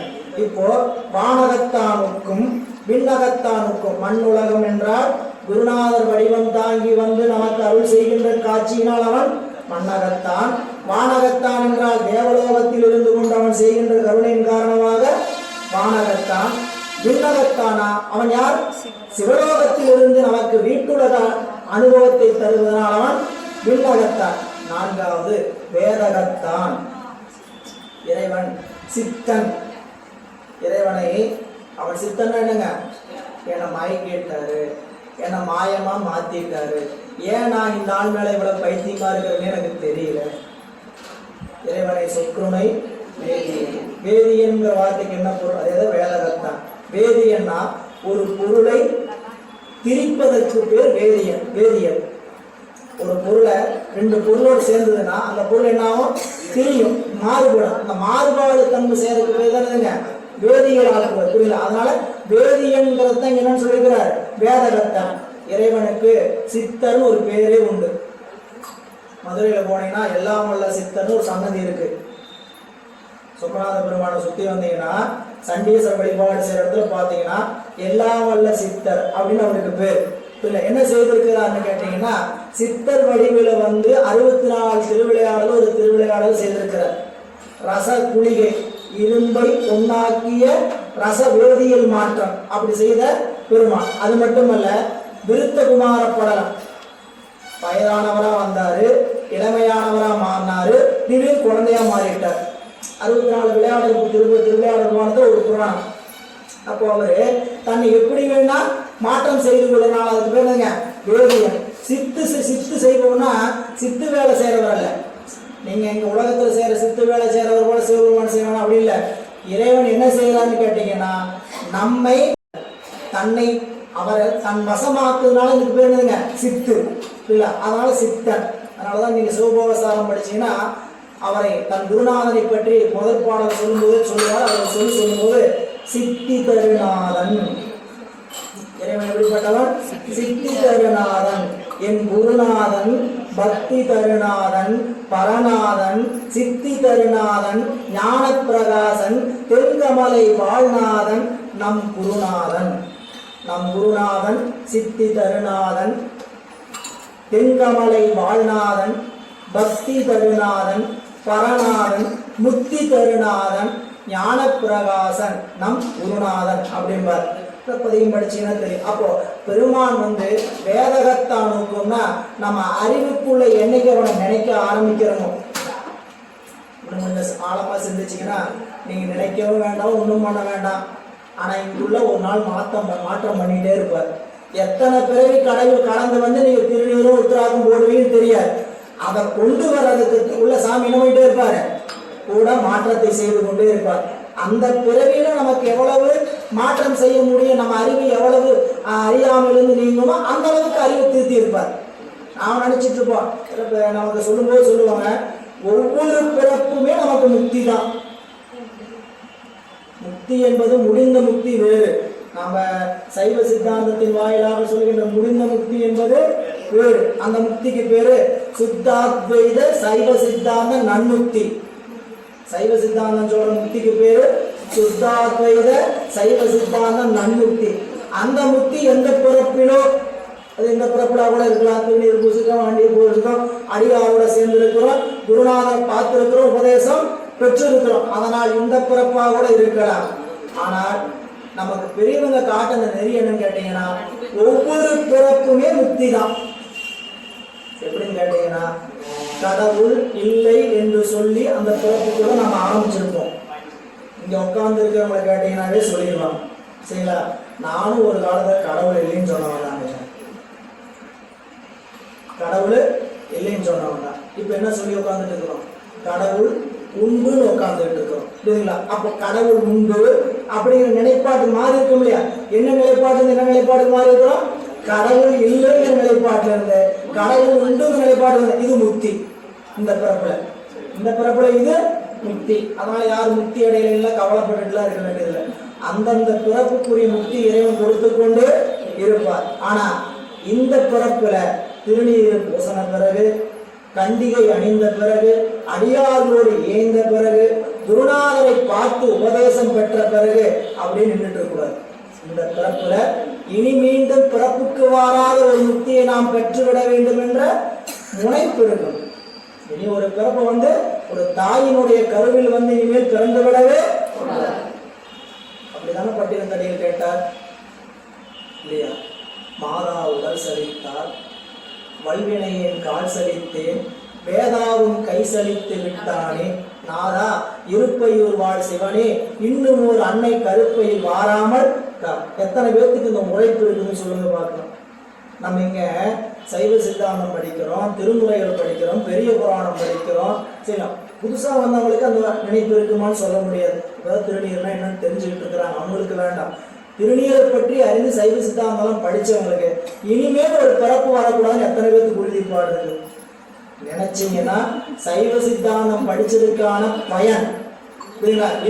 நாம என்னன்னா 10-11 நானும் ஏற்று சுரக்காயில் இருக்குன்னு அர்த்தம். வந்துருவீங்க. விண்ணகத்தான் வேதகத்தானுக்கும் மண்ணகத்து இன்னிசை பாடல் உற்றானுக்கே அந்த அப்படிப்பட்ட பெருமானை பண்களில் பொருந்தி இசையில் எடுத்துள்ள விருப்பத்தாலே தானே வீணை இசைக்கின்ற சிவபெருமான் பொருட்டு அவனது அருளோட்டில் நின்று அவனிடத்து நான் அன்பு செய்கின்றேன். நான் அவனிடத்தில் அன்பு செய்வதற்கான காரணம் என்னவென்றால் இறைவனுடைய அருளை பெறுவதற்காகத்தான் நான் வாழ்த்துகின்றேன், வணங்குகின்றேன். 3வது பாருங்க, பன்னகத்து இன்னிசை பாடல் உற்றானுக்கு. இறைவனுடைய கோலங்கள் ஒரு கோலம், கையில வீணை ஏந்தி நிற்கக்கூடிய கோலம். இறைவன் கையில வீணை வச்சிருக்க மாதிரி நீங்க எங்கேயுமே பார்த்துருக்க முடியாது. நீங்க தலைச்சங்காடு அப்படின்னு சொல்ற தளத்துல போனீங்கன்னா அந்த தளத்துல சாமி தட்சிணாமூர்த்தி கையில வீணையோடு அமர்ந்திருப்பார். எதுக்கு அப்படின்னு கேட்டீங்கன்னா இறைவனுக்கு இசை மீது விருப்பம் அதிகமா. அதனால் அப்படிப்பட்டவனை நான் அவனை ஏன் புகழ்ந்து பாடுகின்றேன் என்றால் அவனுடைய அவனுக்கு இசை பிடிக்கும், நான் அதனால பாடுறேன். எதுக்கு பாடுறேன்? இசை பிடிச்சு என்னை பக்கம் திரும்புவான், அப்ப அவனுடைய அருளை பெற்றுடுறேன் அப்படின்னு சொல்லி இந்த பாடல் நமக்கு குறிப்பிடுகிறார். நீ 32வது பாடல். திருநீர் உலகு ஏழையும் தாவுகிறான், தன்னைதான் அறிவார் இல்லை, பாவுகிறான் அருள் பாடலும் ஆமே. இப்படி எளிமையா சொல்றேன். இறைவன் தேவர் பலருக்கும் தலைவன், தேவர் பிரான், எல்லா தேவர்களுக்கும் அவன் தலைவன், தேவர்களுக்கெல்லாம் தலைவன். அதனாலதான் தேவர்கோ, இறைவனுக்கு தேவர்கோ. மணிவாசகர் தேவர்கோ அறியாத தேவதேவன். எத்தனை இடத்துல பாடுறார்? 33 மற்றுளின் தேவர்க்கும் காணா சிவபெருமான். மணிவாசகரே தான் பாடுறார். தேவர்க்கும் தேவனாய் நின்றாய் போற்றி அப்பர் சுவாமி. தேவருக்கெல்லாம் தேவனாய் நின்றாய். நீங்க நம்ம நாட்டுல தான் இறைவனை மகாதேவன் அழைக்கின்ற வழக்கு ரொம்ப கம்மி. நீங்க அண்டை நாட்டுல கேரளாவில் போனீங்கன்னா சிவபெருமான் சிவாலயமா தெரியாது, மகாதேவர் கோயில்னா தான் தெரியும். இது அஞ்சைக்கிழமை போனவங்களுக்கு தெரியும். அங்க போனீங்கன்னா மகாதேவர் டெம்பிள் எங்கன்னு கேட்டீங்கன்னா தான் சொல்லுவோம். மகாதேவன், மற்றவங்களாம் தேவர். இவர் தேவர்களுக்கெல்லாம் தேவர்னால தேவர் பிரான். நம்பிரான், உலகம் முழுதும் நமக்கும் தலைவன், எல்லாருக்கும் தலைவன், நமக்கும் தலைவன் நம்பிரான். அப்புறம் திசை பத்தையும் மேவு பிரான், எல்லா திசைகளையும் கடந்து நிற்கக்கூடியவன், எல்லா திசைகளும் நிறைந்து நிற்பவன். மேவு பிரான எல்லா திசைகளும் நிறைந்து இருப்பவன். திசை பத்தையும் மேவுதல் பொருந்துதல், எல்லா திசையும் பொருந்துகின்ற பிரான். விரிநீர் உலகு ஏழையும் தாவுகிறான். சரி, இதுக்குள்ளதான் அடங்கி இருக்கிறானா? இல்ல, 7 உலகையும் கடந்து நிற்கிறான். அப்படி இருக்கக்கூடிய பெருமான் அவனுடைய தன்மையை அறிந்து துதிப்பார் ஒருவரும் இல்லை. தன்மைதான் அறிவார் என்னதுங்க, அறிந்து துதிப்பார் ஒருவர். எப்ப நீங்க நம்மளுக்கு கிடைச்சிருக்கக்கூடிய தோத்திரம் 12 திருமுறை, சாஸ்திரம் 14 சாஸ்திரம், சாஸ்திரம் 14, தோத்திரம் 12 திருமுறை. இதுல சொல்லப்பட்டிருக்கக்கூடிய சிவபெருமானுடைய வரைமுறைகள் தான் உண்மையா? அதுதான் அவனுடைய உண்மையா? அவனெல்லாம் கடந்து நிற்கிறான். ஆனா நாமெல்லாம் அறிஞ்சுக்கணும், நம்மள தெரிஞ்சுக்கணுங்கிறதுக்காக பெருமக்கள் என்ன பண்ணாங்க, அவனுடைய தன்மையை ஓரளவு அறிந்து சொன்னார். அவங்க அறிவுல இறைவன் எப்படி காட்சி கொடுத்து அருள் செய்திருக்கிறாரோ அதை ஓரளவு அறிந்துதான் சொல்லியிருக்கிறாங்க. நீங்க நின்ற திருத்தாண்டர் ஒன்ன படிச்சீங்கன்னா போதும், இறைவன் எப்படி நிற்கிறாருங்க ஐயா அப்படின்னு அந்த உலகத்துல எல்லாமாய் நிற்கிறாருங்கிறத அப்படியே அருமையா 10 பாடல் நிறைத்து சொல்கிறார். இறைவன் எப்படி இருக்கிறார்? இருநிலனாய் தீயாகி நீருமாகி இயமான நாயரியும் காற்றுமாகி அருநிலைய திங்களாய் ஞாயிறாகி ஆகாசமாயட்ட மூர்த்தியாகி பெருநலமும் குற்றமும் பெண்ணுமானும் பிறருவும் தம்முருவும் தாமேயாகி நெருநலையாயின்றாகி நாளையாகி நிமிர்க்கும் சடையடிகள் நின்றவாறே மண்ணாகி விண்ணாகி மலையுமாகி வைரமுமாய் மாணிக்கம் தானேயாகி கண்ணாகி கண்ணுக்கோர் மணியுமாகி கலைஞாகி கலைஞானம் தானேயாகி பெண்ணாகி பெண்ணுக்கோர் ஆணுமாகி பிரளயத்துக்கப்பாலோர் அண்டமாகி எண்ணாகி எண்ணுக்கோர் எழுத்துமாகி எழும் சுடராயின் மணிகள் நின்றவாறே காற்றாகி நான் கார்முகிலாய் காலம். இறைவன் இவற்றையெல்லாம் துதிக்கிறோம். எதுக்கு கொடுத்திருக்கிறாங்க? அவனை சொல்லி புகழவே முடியாதுங்க. விட்டலாமா? விட்டக்கூடாது. அவனை விட்டக்கூடாதுங்கிறதுக்காக இத்தனை கொடுத்திருக்கிறாங்க. அவனை நம்ம அறிந்து துதிக்க முடியாதுங்கிறதுக்காக இத்தனை கொடுத்திருக்கிறாங்க. அவனை அறிந்து துதிப்பதற்குத்தான் இத்தனை திருமுறைகள். ஆனால் இறைவன் எல்லாவற்றையும் கடந்திருக்கிறான். இப்ப நம்ம எல்லாத்தையும் படிச்சிட முடியுமா? நம்மளால என்ன முடியுமோ அதை செய்யுங்க. கடைசி வரி அதான் சொல்றார். என்னன்னு பாருங்க, பாவு பிரான் அருள் பாடலுமாமே. அப்படி எங்கும் நிறைந்திருக்கக்கூடிய இறைவன் நமக்கு தலைவன், தேவர்களுக்கெல்லாம் மேலானவன். அப்படி ஏழண்டத்தையும் கடந்திருக்கக்கூடிய பொருளாக இருந்தாலும் உயிர்கள் அவரவர்கள் தன்மைக்கு அறிந்தவாறு அவனுடைய அருட்தன்மைகள் என்னவது துதிப்பது, வந்தவாறு மொழிதல் வழிபாடு. எல்லாரும் தெரிஞ்சுக்க வேண்டிய ஒன்று என்னன்னு கேட்டீங்கன்னா, வந்தவாறு மொழிதல் வழிபாடு. உங்களுக்கு என்ன தெரியும் அதை செய்யுங்க. அவங்களுக்கு என்ன தெரியுங்கிறத பார்த்து நாம செய்ய முடியாது. நம்மளால என்ன பண்ண முடியும்? ஒரு தினந்தோறும் ஒரு சிவபுராணம் சொல்ல முடியுமா? வந்தவாறு மொழிதல் வழிபாடு. நீங்க சிவபுராணமே நல்லா பாடி பழக்கமானவங்க சொல்றது வேற, நமக்கு தட்டு முட்டி எப்படியோ தடுமாறி சொல்றது வேற. இறைவன் ஏற்றுக்குவாரா? கண்டிப்பா ஏற்றுக்குவார். சரிங்களா?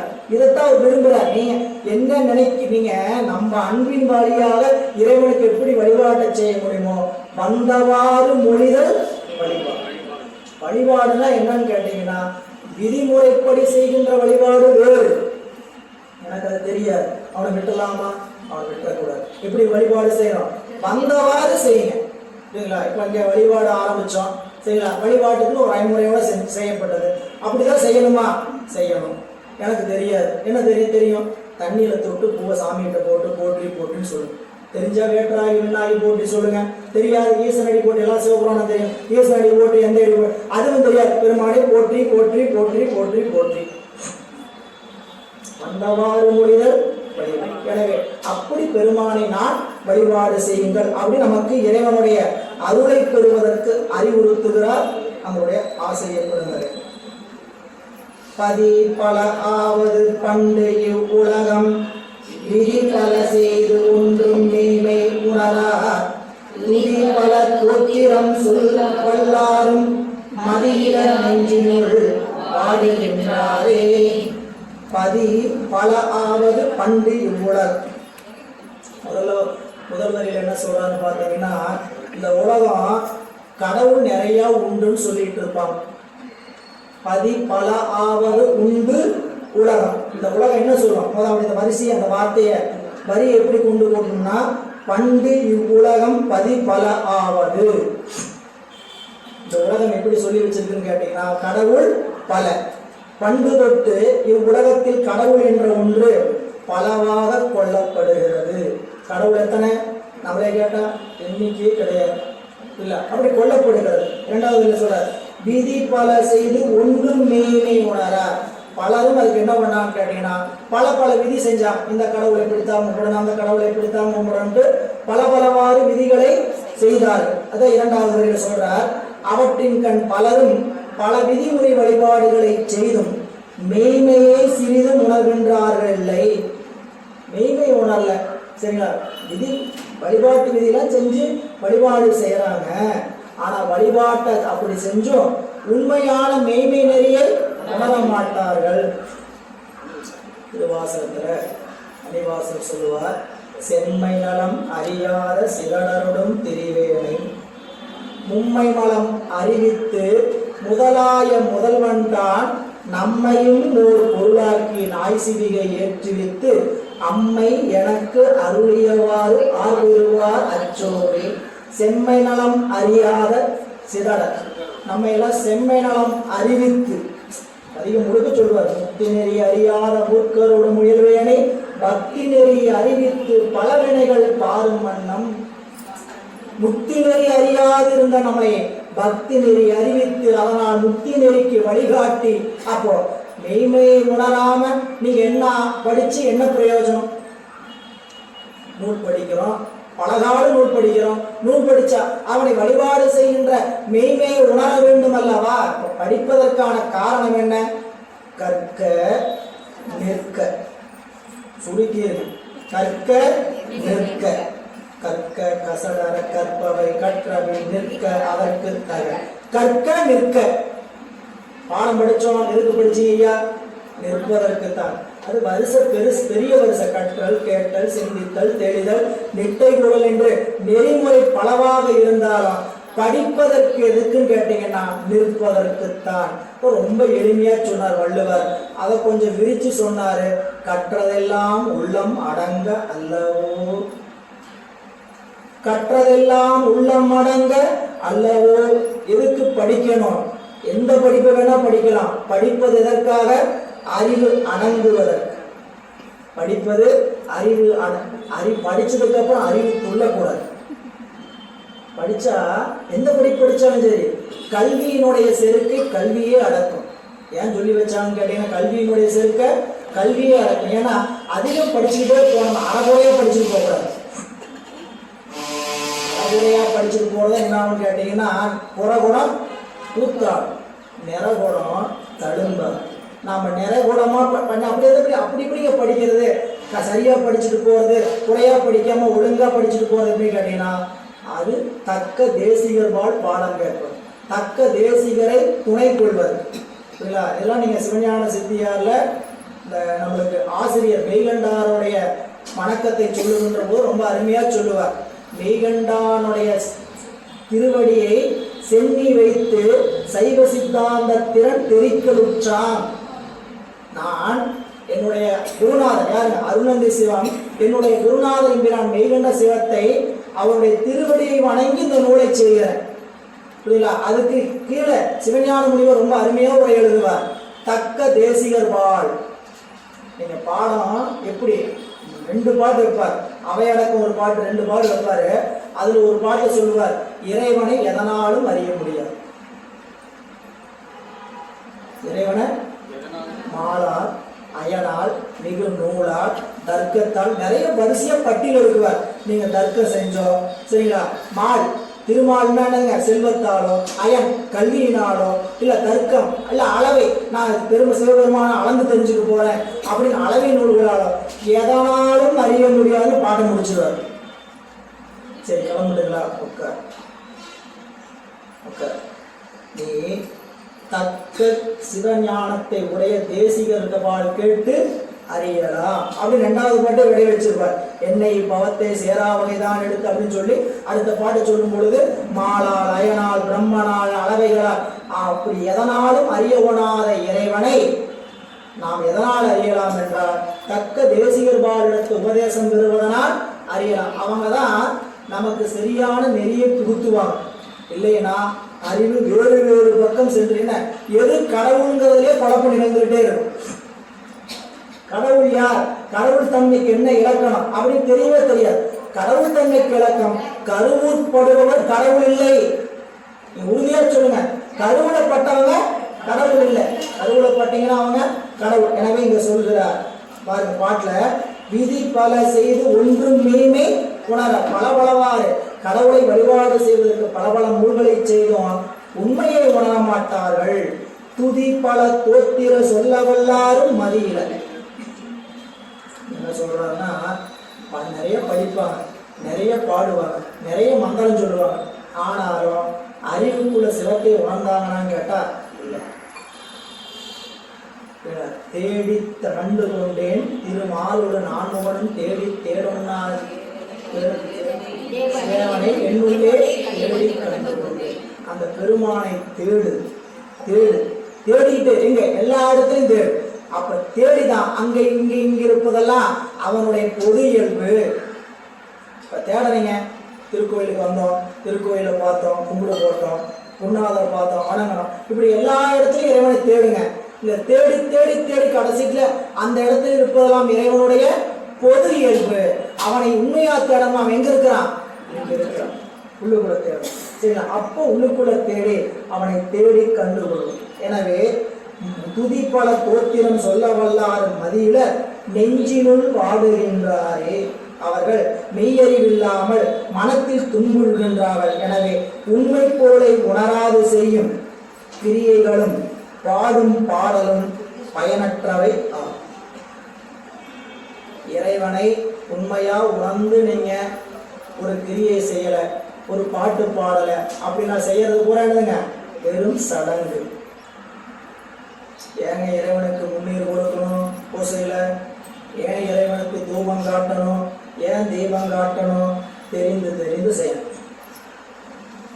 காரணம் இல்லாம நாம் என்ன செய்வோம்? வழிபாட்டை செய்ய சொன்னோம்னா செய்ய, நம்மளுக்கு அதையாவது செய்யுங்க. ஊமையனுக்கு உளறுவாயம் பரவாயில்லைங்கிற மாதிரி ஒன்றும் செய்யாம இருக்கிறது, ஒன்றும் செய்யாம இருக்கிறதுக்கு செய்யுங்க. சரியா தான் செய்யணும், எனக்கு சரியா தெரிஞ்சுதான் செய்யணும்னா சுச்சு இதெல்லாம் செய்யாம ஏதாவது குத்தமாயிருச்சு என்ன பண்றது? நாங்களே எதுவும் செய்ய மாட்டோம், செய்யாம விட்டுருக்காரு. என்ன பண்ணோம்? இறைவனுக்கு போன பாட்டு தான் சொல்றேன், வந்தவாறு மொழிதல் வழிபாடு. அப்படி செய்யும் போதும் சொல்லிய பாட்டின் பொருளை உணர்ந்து தெரியாம சொல்லுங்க. இப்ப நான் வந்து 10 வருஷம் ஆச்சு, 10 வருஷமா சிவபுராணத்தை என்னன்னே தெரியாம ஓதிக்கிட்டு இருந்தேன்னா அதுக்கு வேறு இது வேறு நிலை. புரியல? வந்த போது என்ன சொல்லுவோம்? வாங்க வந்தா மட்டும் போதும். முதல்ல வரும்போது என்ன சொல்லுவோம்? வந்தா மட்டும் போதும். வந்தா மட்டும் போதும் சொன்ன இடத்துலயே அன்னைக்கு நீங்க தாங்க சொன்னீங்க வந்தா மட்டும் போதும்ட்டு. இன்னைக்கு நிறைய படிக்க சொல்றீங்க, நிறைய பூசையெல்லாம் வாங்க சொல்றீங்க, தீக்கையெல்லாம் வாங்க. ஏயா அன்னைக்கு இருக்கிறதையே இன்னைக்குன்னு சொல்லிட்டு இருப்பாங்க. புரியலா? எல்கேஜியில் போய் வந்தோம், பள்ளிக்கூடத்துக்கு பால்வாடியில் சேர்த்துறாங்க, ப்ரீகேஜி சேர்த்துறாங்க. குழந்தை என்ன சொன்ன அம்மா என்ன சொல்லி வைப்பாங்க? நீ அங்கே போய் சாப்பிட்டு தூக்கிட்டு வாங்க, இன்னும் போதும். பள்ளிக்கூடம் எதுக்கு அனுப்புறது தெரியுமா? சாப்பிட்டு தூக்கிட்டு வா, அதுக்கு தான் அனுப்புறேன். சரிங்களா? 10ஆவதுல போய் படிச்சுட்டு இருக்கிற காலத்துல போய் ஆமா நீ ப்ரீகேஜி சேர்க்கும் போது என்ன சொன்னேன்? போய் சாப்பிட்டு தூங்கிட்டு வாங்க மட்டும் தானே சொன்னேன் அப்படின்னு சொல்லி இன்னைக்கும் போய் நான் சாப்பிட்டு தூங்குறேன்னு சொன்னா செல்லுபடி ஆகுமா? கணக்கை கொடுப்பாங்க, அறிவியலை கொடுப்பாங்க, எல்லாம் ஹோம்ஒர்க் கொடுப்பாங்க, எல்லாம் தான் பண்ணணும். அன்னைக்கு இருக்கிற பக்குவம் வேறு, இன்னைக்கு இருக்கிற பக்குவம். இன்னைக்கு கொஞ்சம் நம்ம என்ன பண்ணணும்? பக்குவமா அறிந்து வழிபாடு செய்ய வேண்டிய கிரியை என்ன, செய்யற பாடுற பாடலுக்கு அர்த்தம் என்ன? சரிங்களா? பெருமான்கிட்ட நீ சிவபுராணம் படிச்சீங்கன்னா, விஞ்ஞானம் இல்லாதே இன்பப் பெருமானே, இது யார சொல்றாரு? யாரை சொல்றார் மணிவாசகர்? நம்ம சொல்றார். சரிங்களா? எஞ்ஞானமும் இல்லாதவன் நீ இன்பத்தை உடையவன், நான் எஞ்ஞானமும் இல்லாதவன் படிக்கிறவங்க. எஞ்ஞானம் இல்லாத இன்பப் பெருமானே. இங்க யாராவது சொல்லிட்டு இருந்தீங்கன்னா தப்பா தெரிஞ்சுங்க. உங்களை குறிப்பிட்டு சொல்றேன். பொதுவாக அந்த பாட்டை படிக்கும்போது எப்படி படிக்கிறாங்க? அந்த வரி படிக்கும்போது என் ஞானம் இல்லாத இன்பப் பெருமானே, எந்த ஞானமும் இல்லாத இன்பப் பெருமான் சிவபெருமானே, நான் எந்த ஞானமும் இல்லாதவன், நீ இன்பமே வடிவமாக இருப்ப, அஞ்ஞானம் தன்னை அகழ்விக்கும் நல்லறிவே. அப்படி நீ என்னுடைய அஞ்ஞானத்தை அகழ்விக்கணும். அப்படி எப்படி அகழ்விப்பார்? ஆக்கம் அளவு இறுதி இல்லா, உனக்கு தோற்றம் முதலும் கிடையாது, இறுதியும் கிடையாது. ஆனா நீ எல்லாத்துக்கும் ஆக்குவாய், காப்பாய், அழிப்பாய், அருள் தருவாய், போக்குவாய், என்னை புகழிப்பாய், நின் தொழில் 5 தொழில் சொல்லிட்டார். நான் எந்த ஞானமும் இல்லாதவன், நீ எல்லா ஞானமும் இருப்பதனால் இன்பமாய் இருக்கிற, என்னுடைய அஞ்ஞானத்தை நீ அகழ்வி. எப்படி அகழ்விக்க முடியும்? உன்னாலதான் முடியும். ஏன்? நீ தான் தோற்றமும் நீர் இல்லாதவர். தோற்றமும் நீர் இல்லாத நீ தான் 5 தொழில் ஆகிய தொழிலை செய்து என்ன பண்ணணும்? உன்னுடைய திருவடி ஆகிய இன்பத்துக்கு கூட்டணும். இப்படி உணர்ந்து படிக்கணுமா வேண்டாமா? அதை காலங்காலமா நல்லா படிச்சுக்கிட்டே இருந்தீங்கன்னா உணர்ந்து படிக்கிற வாய்ப்பை சிவன் கொடுக்கும். எல்லாரும் இப்படி சொன்ன உடனே நான் சிவபுராணத்தை சரியா படிக்கல, இனிமேல் சிவபுராணத்தை சரியா சொல்ல மாட்டேன்னு சொல்லாம விட்டுறாதீங்க. நீங்க உண்மையா மணிவாசகர் அன்போட வேண்டி படிச்சீங்கன்னா அந்த மணிவாசகர் பெருமான் அதை உள்ளவங்க உணர்த்திடுவார், உரிய மாதிரி உணர்த்திடுவார். இங்க வந்துட்டீங்கன்னா இப்படி சொல்ற நெஞ்சினுள் பாடுகின்றாரே. 34வது பாடல். சாந்து கமலும் கவரியின் கந்தம் போல் வேந்தன் அமரத்து அருளிய மெய்நெறி, ஆர்ந்த சுடர் அன்ன 1000 நாமமும் ஒன்றும் இருந்தும் வருகின்றானே.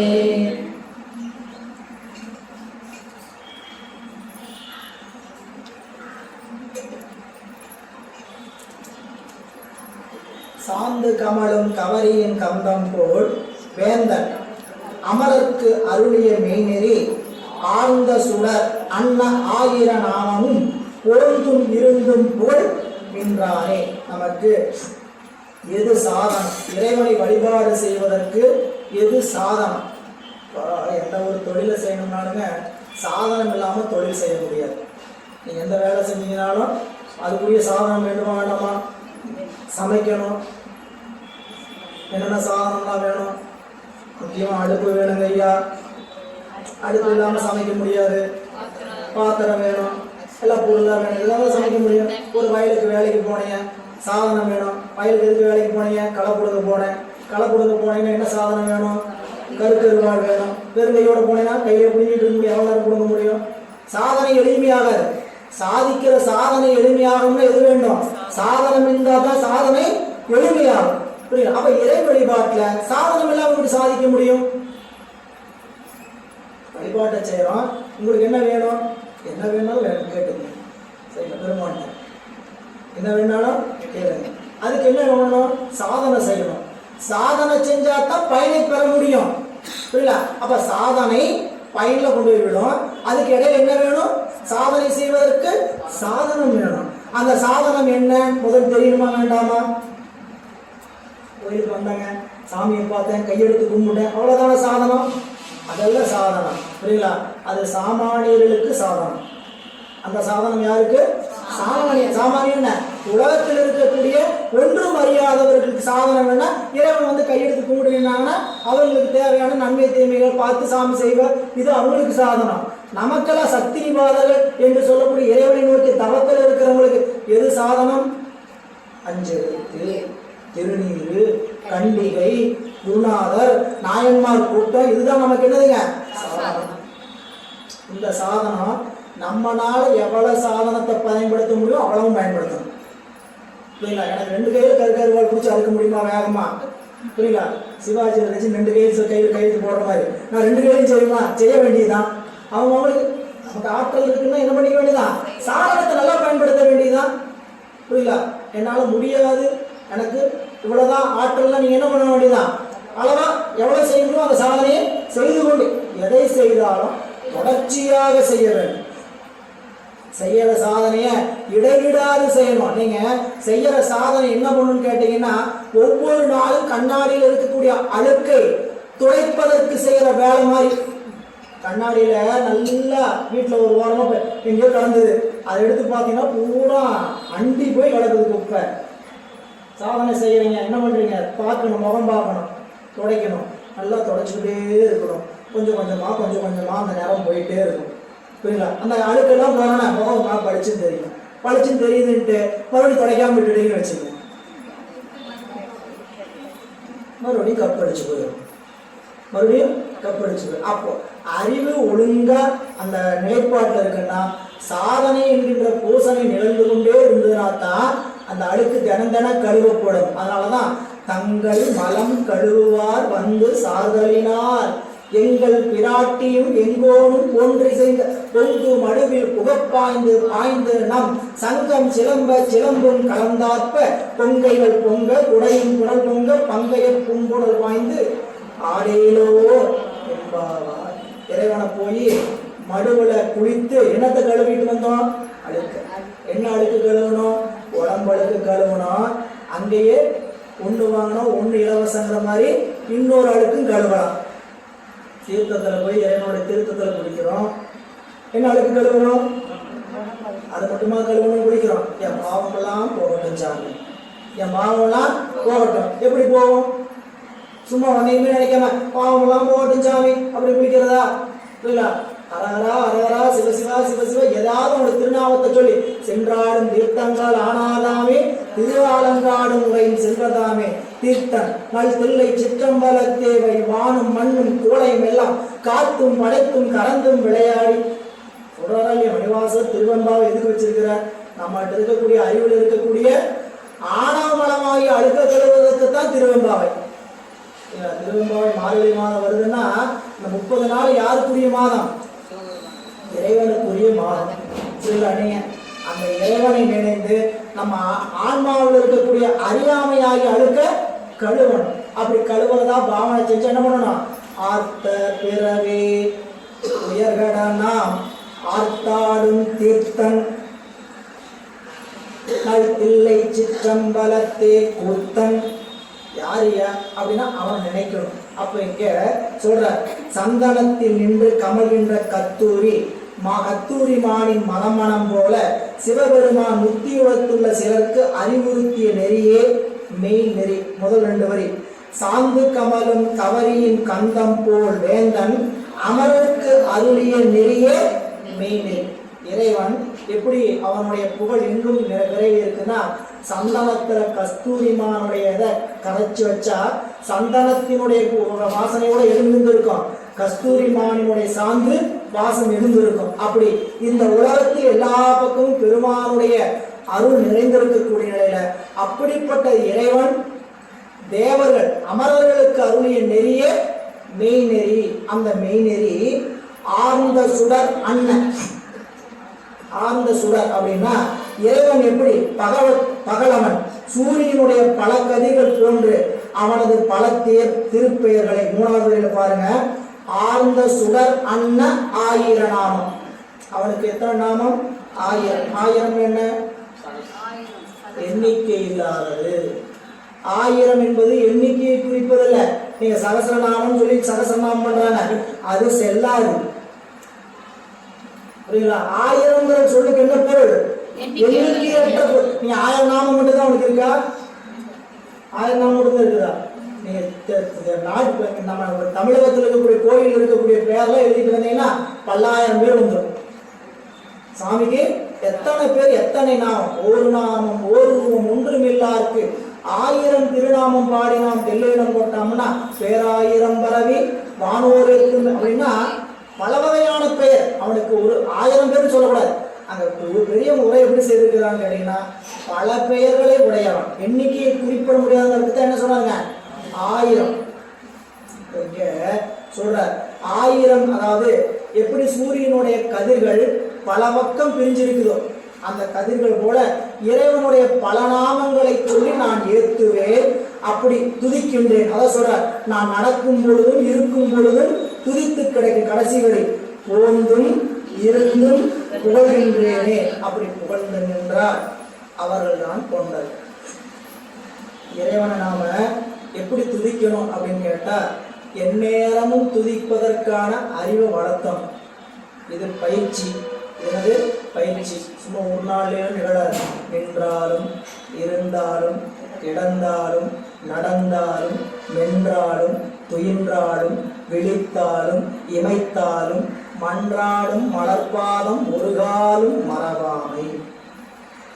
நடந்துகிட்டு இருக்கிறீங்க, எதையாவது படிச்சுக்கிட்டு இருக்கீங்க, எதையாவது சொல்லி எதையாவது நேருங்க, திருமுறைகள் எதையாவது படிச்சுட்டு எதையாவது சொல்லிட்டு இருக்கீங்க, நினைச்சிட்டு போயிட்டு வந்துட்டு இருக்காதீங்க. நானும் எதையாவது பேசிட்டு வந்து தான் போயிட்டு இருக்கிறேன், நான் பிஸி, ரொம்ப பிஸி. அப்படி அந்த பிஸி இல்லை. வேலை நேரத்தில் வேலையை பார்க்குறோம், அதுக்காக வேலையை விட்டு அரகரா சிவசிவா அரகரா சிவசிவா அப்படின்னு செய்ய சொல்ல. இப்போ அலுவலகத்தில் இருக்கிறோம், இப்போ பொதுப்பணிக்கு போகிறோம், ஒரு அலுவலகத்தில் வேலை பார்க்குற இடத்துல போய் மேலாளர் கேட்குற சிவசிவா அப்படின்னா சொல்ல முடியும்? அப்படி சொல்லு, புரியல? அப்படி பணி செய்கின்ற நேரத்தில் கூட உள்ளத்துல அறிவில் என்ன இருக்குன்னு கேட்டீங்கன்னா, பெருமானுடைய திருநாமத்தை நாம எந்நேரமும் உள்ளுக்குள்ள ஓதிக்கொண்டு இருக்கணும். நம்ம எந்த காரியத்தை எத்தொழில் செய்தாலும் ஏது அவத்தைப்பட்டாலும் முத்தர் மனம் மோனத்தே. ரொம்ப அருமையான உண்மை சொல்லுவாங்க. இந்த தாதிகள் என்று சொல்லக்கூடிய பெண்கள் இந்த குடத்தை சுமந்துக்கிட்டு, தலையில் ஒரு குடத்தை சுமந்துக்கிட்டு போவாங்க. இடுப்புல ஒரு குடம், தலை. இன்னைக்கெல்லாம் அப்படி இல்லை, இன்னைக்கெல்லாம் அந்த வாய்ப்பு கிடையாது. இன்னைக்கு நம்ம சுவிட்சை போட்டால் வருது, இங்கே டேப் போட்டால் திறந்தா தண்ணி வருது. அன்னைக்கு போய் கம்மாயில் போய் எடுத்துகிட்டு வருவாங்க தண்ணி, வேறு வழி இல்லை. இன்றைக்கும் அப்படிப்பட்ட ஊரெலாம் இருக்குது. இடுப்புல தண்ணி, தலைவத்தோட ஒரு தடவை போவாங்க, 10 பேர் போவாங்க, பூரா நாயம் பேசிக்கிட்டே போவாங்க. அப்படியா அப்படியா அப்படியா எல்லாம் என்ன பேசினாலும் நினைப்பு எங்கே இருக்கும்? புரியுது? பேச்செல்லாம் என்ன வேணா பேச்சுக்கிட்டு போனாலும் முத்தர் தாதியர் மனம் எங்கே இருக்கும்? குடத்து மேலே இருக்கும். புரியல? அந்த பெண்கள் அப்படி குடம் சுமக்கும் பொழுது, பணி செய்யும் பொழுது கூட அவனுடைய அறிவு எங்க இருக்குது? குடத்து மேல இருக்குது போல.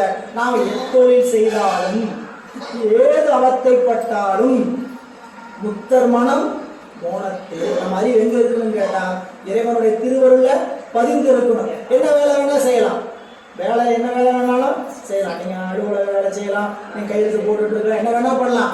அறிவு சிரத்தோடு தொடர்ந்து. இது எப்படி? பயிற்சி எடுக்கணும். ஒரு நாள்ல நிகழாது, பயிற்சி எடுக்கணும். கொஞ்சம் கொஞ்சம் மேன் கேட்டீங்கன்னா, பல நாள் உள்ளுக்குள்ள ஏகப்பட்ட குப்பையை போட்டு வச்சிருக்கலாம். இந்த குப்பையெல்லாம் கொஞ்சம் அகற்றி அகற்றி அகற்றி அகற்றி என்ன பண்ணணும்? ஏற்கனவே இருக்கக்கூடிய டேப் ரெக்கார்டர் கூட அழிச்சுட்டு, உள்ளுக்குள்ள ஏற்கனவே நிறைய பதிவு பண்ணி வச்சிருக்கோம் டேப் ரெக்கார்டர் போட்டு, அந்த டேப் ரெக்கார்டர் என்ன பண்ணணும்? அழிச்சு. எப்படி ஒரே நாள் அழிக்க முடியுமா? எல்லாம் ரீவைண்ட் பண்ணி என்ன பண்ணணும்? எல்லாத்தையும் ஒவ்வொன்றா அழிச்சுட்டே வரணும். எல்லா கேஸ்டையும் போட்டு அழிச்சதுக்கு அப்புறம் எல்லா கேஸ்டையும் என்ன பண்ணணும்? சிவசிவா அரகரா சிவசிவா அரகரான்னு பதிவு பண்ணி வச்சிங்கன்னா உள்ளுக்குள்ள என்ன ஓடும்? சிவசிவா அரகரா அரகரான்னு ஓடும். இது இங்க நமக்கு நின்றாலும் இருந்தாலும் கிடந்தாலும் அதை சொல்ற. அடுத்த பாடல், ஆற்றல் ஆற்றுகிறா வழியாகும் இறைவனை போற்றுமின் போற்றி புகழ்மின் புகழ்ந்திரில் மேற்திசைக்கும் நாட்டிசைக்கும் மேற்திசைக்கும் கிழக்கு திசை விட்டொரு மாற்றுவன் அப்படி ஆட்டவும் ஆமே. உங்களுக்கு இந்த உலகத்துல பெரும் செல்வம் பெற வேண்டும் என்ற ஆசை இருக்கிறதா? நான் உங்களுக்கு எளிமையா வழி சொல்றேன். அருமையான செல்வம் பெற்றலாம், குபேர செல்வம் பெற்றலாம். என்னங்க எப்படிங்க பெறதுன்னு கேட்டா, போற்றுமின். போற்றுமின் எப்படி? ஆற்றுகிலா வழியாகும் இறைவனை போற்றுமின் சொல்றார். ஆற்றுகிலா அதாவது பிரிதொரு நெறியும் ஒப்பாக மாட்டாத படி உயர்ந்து நிற்பதாகிய சிவநெறியால் பெறப்படுவனாகிய சிவபெருமானுக்கு வணக்கம் கூறுங்கள். அதான் முதல்வர் என்ன சொல்றா, ஆற்றுகிலா வழியாகும் இறைவனை. வேற எந்த ஒரு நெறிக்கும் ஒப்பாக மாட்டாத சிவபெருமான் நெறி. அப்படிப்பட்ட சிவபெருமானுடைய நெறியில அவனை போற்றுமின், போற்றி புகழ்மின். ரொம்ப எளிமையா சொல்றார். போற்றுமின், போற்றி புகழ்மின்.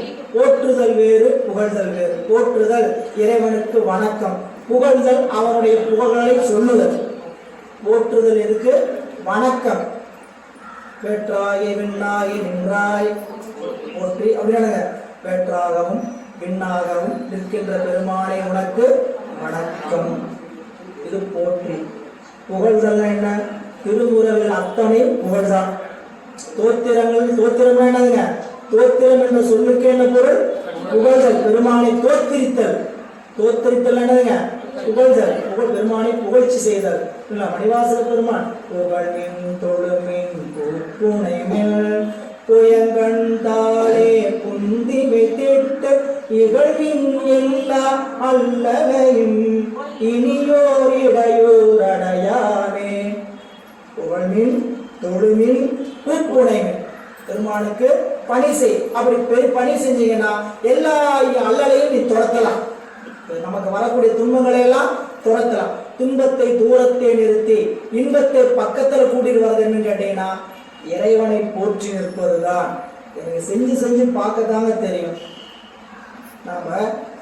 நம்ம வழிபாட்டு முறையில ஒரு இடத்தில் நின்றோம், இவ்வளவுதான் வழிபாடு நினைச்சு நின்றோம். வழிபாடு என்பது விரிந்திருப்பது. இறைவனுக்கு வழிபாடுனா வழிபாட்டுக்குரிய நேரத்தில் போய் வழிபாடு செய்யறது தான் வழிபாடு அல்ல. புரியுங்களா? அந்த வழிபாடு என்பது அந்நேரம் அந்த பெருமானை நினைந்து கொண்டிருப்பது அத்தனை என்னதாங்க? வழிபாடு தான். எனவே இங்க சொல்லுகின்ற பொழுது சொல்கிறார், ஆற்றுகளா வழியாகும் இறைவனை போற்றுமின் போற்றி புகழ்மின்.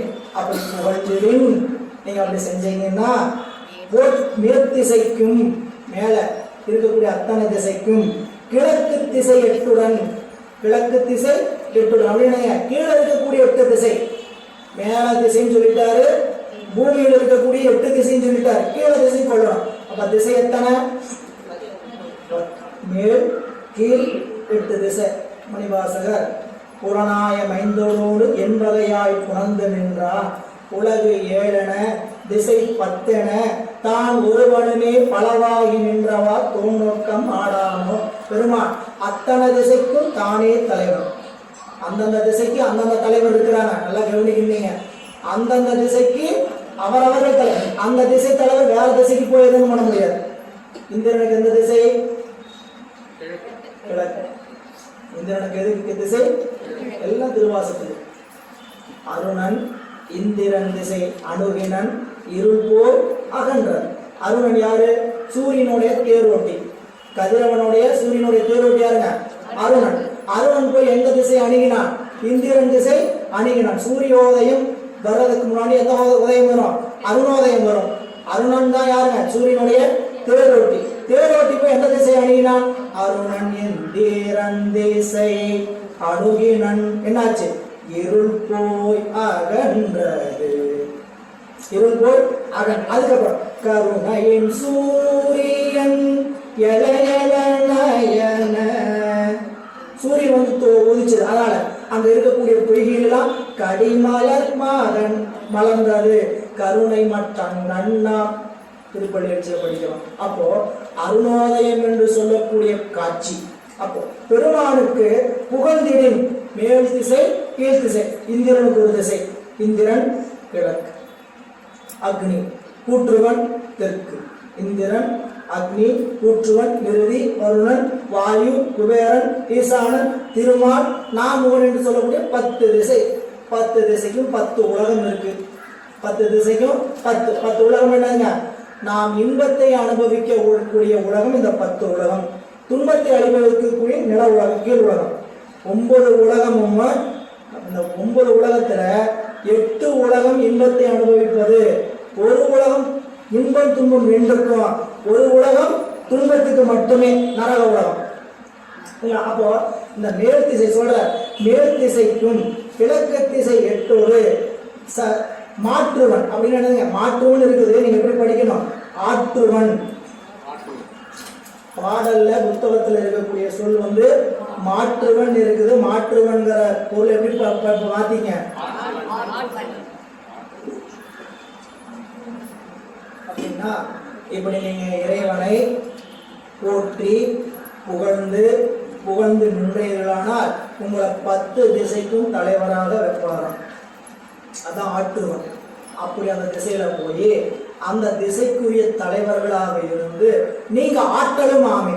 நீங்க அந்த திசைக்கு தலைவராக இருந்தலாம் சொல்ற, அந்த திசைக்கு அப்படி ஆற்றலும் ஆமேனா அந்த திசையில போய் நின்றுட்டு அந்த தொழிலை நீங்க செய்யலாம். நீங்களும் குபேரன் ஆகலாம்.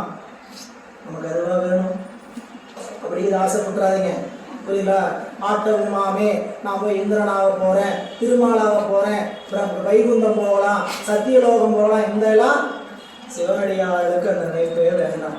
போக வேண்டிய உலகம் ஒரே உலகம், சிவலோகம். ஏன் அங்க போனாலும் ரிட்டன் கிடையாது. விசா இல்லாத ஒரே உலகம் எதுன்னு கேட்டீங்கன்னா சிவலோகம் மட்டும் தான். விசா இல்லாம போயிட்டு மீண்டும் திரும்ப வெளியே போன்னு சொல்ல மாட்டாரு.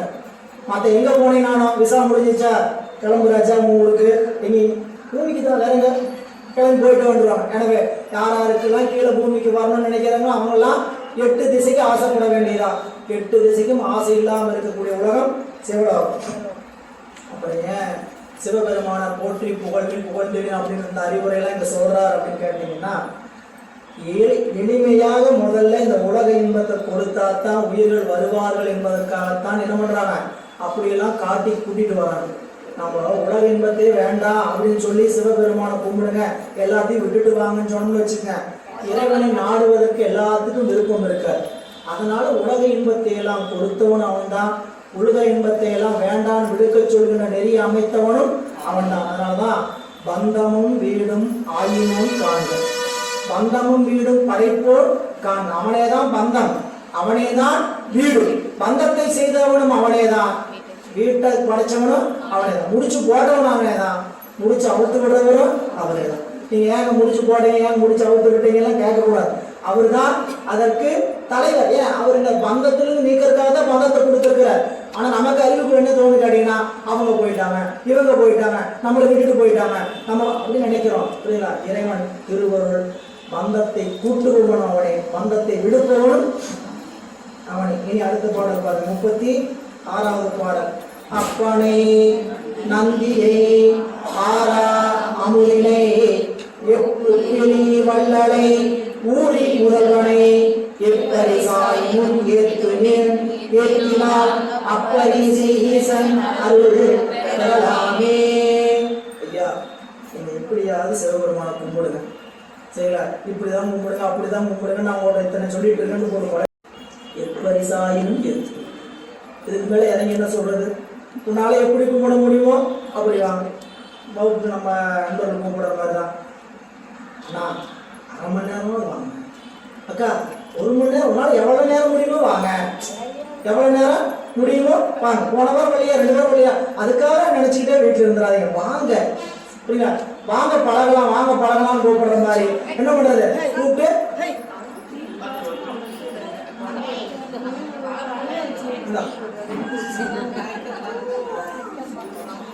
அப்போ வா இங்க வாங்க பழகலான்னு அவரு கூட வந்துட்டாரு. அவரும் பழகுவதற்கு வந்துட்டார். எனவே சொல்லுகின்ற பொழுது எவ்வுயிர்க்கும் தந்தையாகிய அப்பனை, எவ்வுயிர்க்கும் தந்தையும் நந்தியை, நந்தி என்னும் பெயருடையவனும் தெவிட்டாத, சொல்கிறார், தெவிட்டாத அமுதமுமாய் இனிப்பவன். சரி, இங்க வந்துருங்க. அது வேற யாராவது பாருங்க, அதுக்குரிய பொருள் இருந்தது.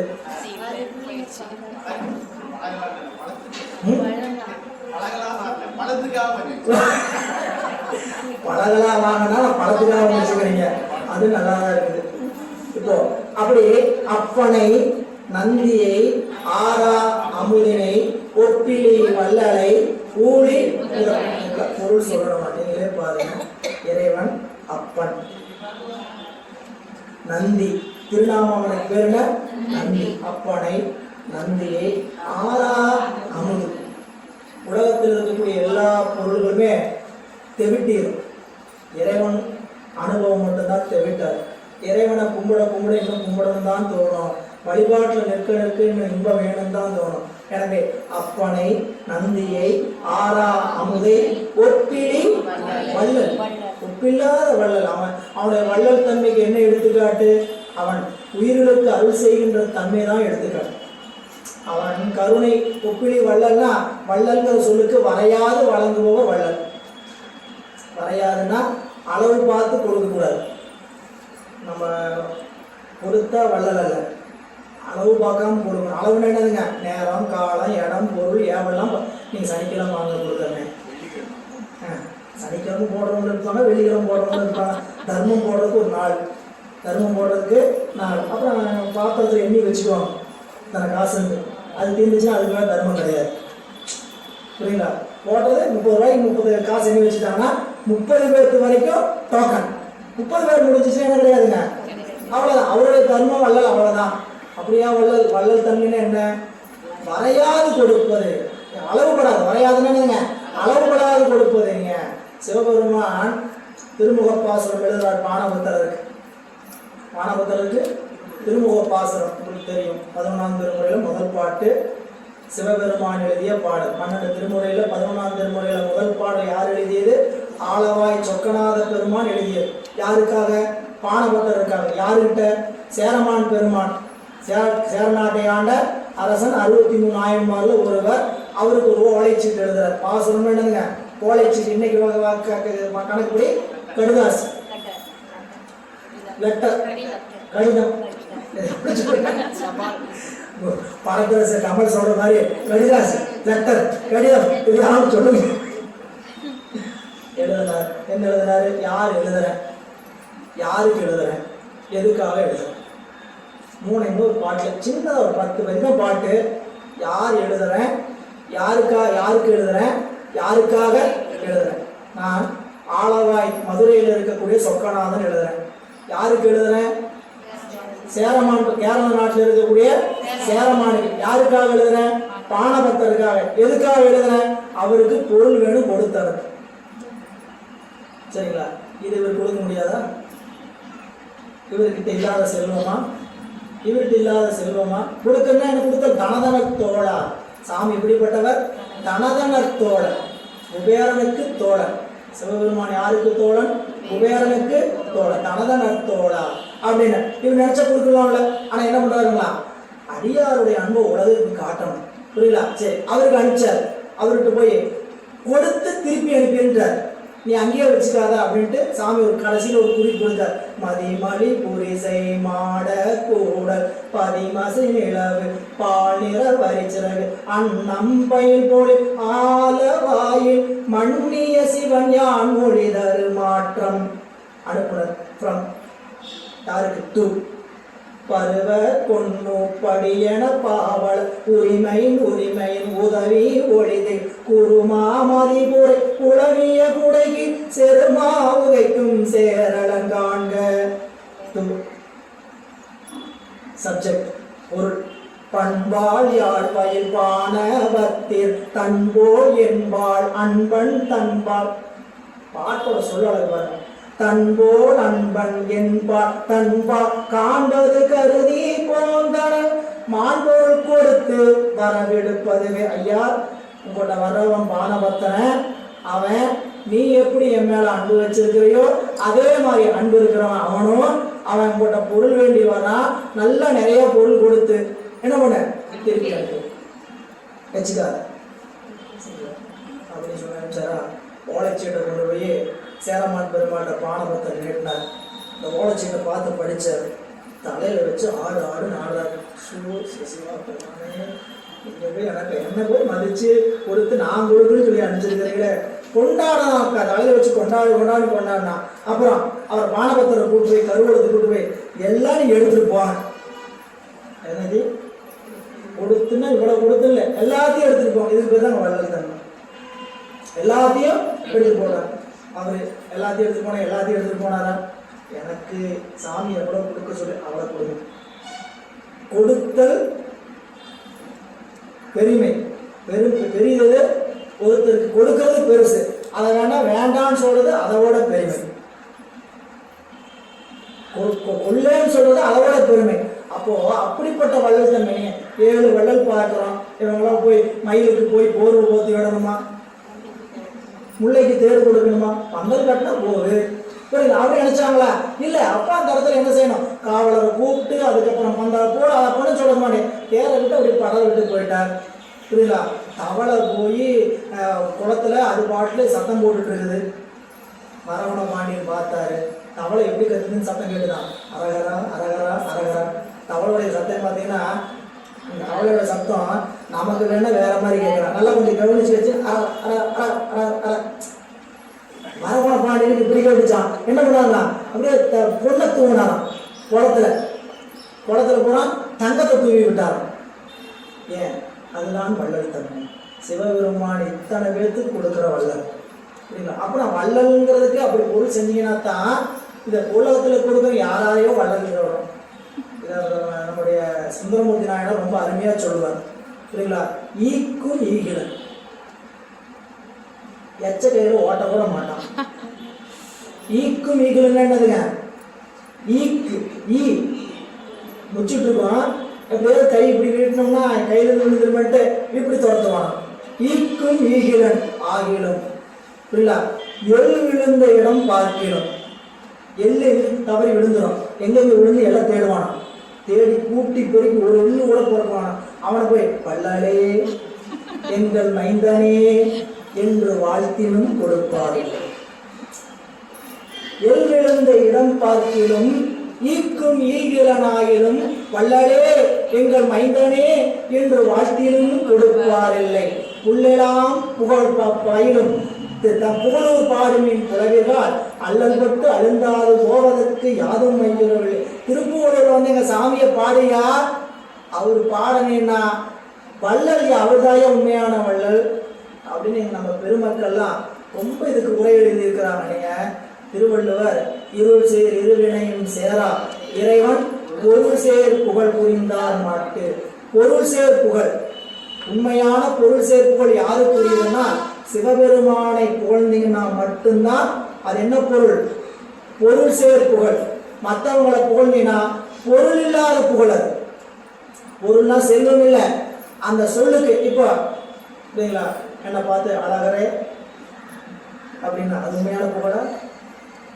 தலைவா நிறைய பேர் சொல்லுவாங்களே, தலைவரே வணக்கம். அவர் தலைவரா? ஊருக்கு நம்மளுக்கு என்ன தலைவர் உசுப்பி விட்டுருவாங்க. சும்மா இருக்குமானவங்க உசுப்பி விட்டுருவாங்க. தலைவரே எஜமா அப்படிம்பாங்க. அதில் உண்மையா? யாருக்கு எஜமா? நாம வேலைக்காரனாக இருக்கிறோம், நாம போகிறோம் வேலைக்காரன் எஜமான அவர் என்ன பண்ணுவார்? தலைவர் மாதிரி எதையாவது. இதெல்லாம் என்ன எப்படிப்பட்ட புகழ்? பொருள் சேராத புகழ்.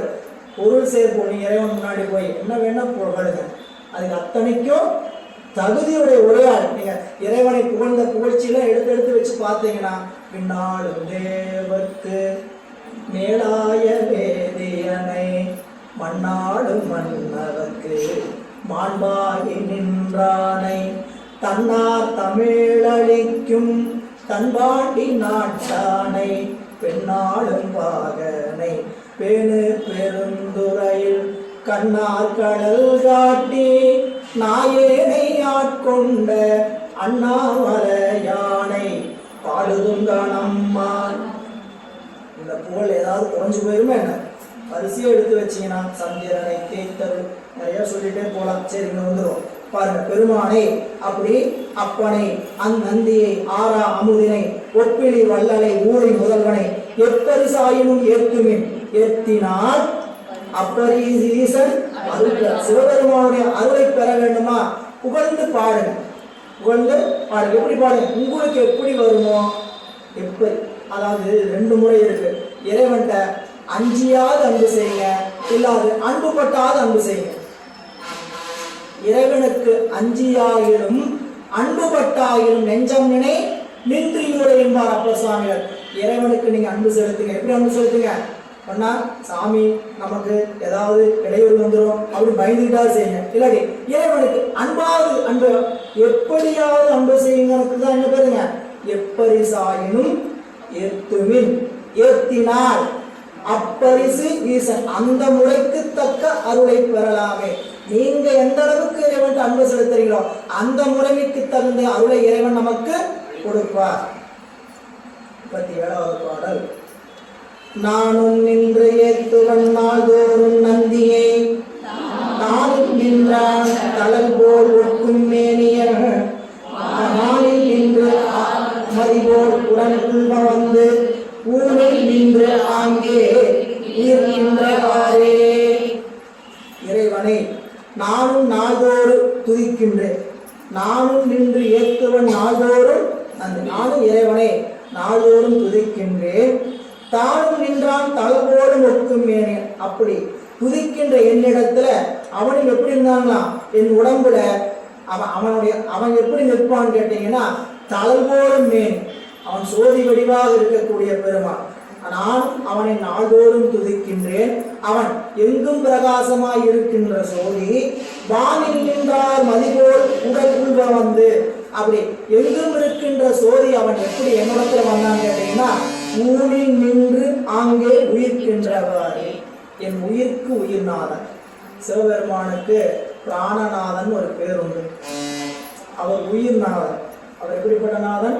உயிர்நாதன். உயிருக்குள் உயிராயிருப்பவர்.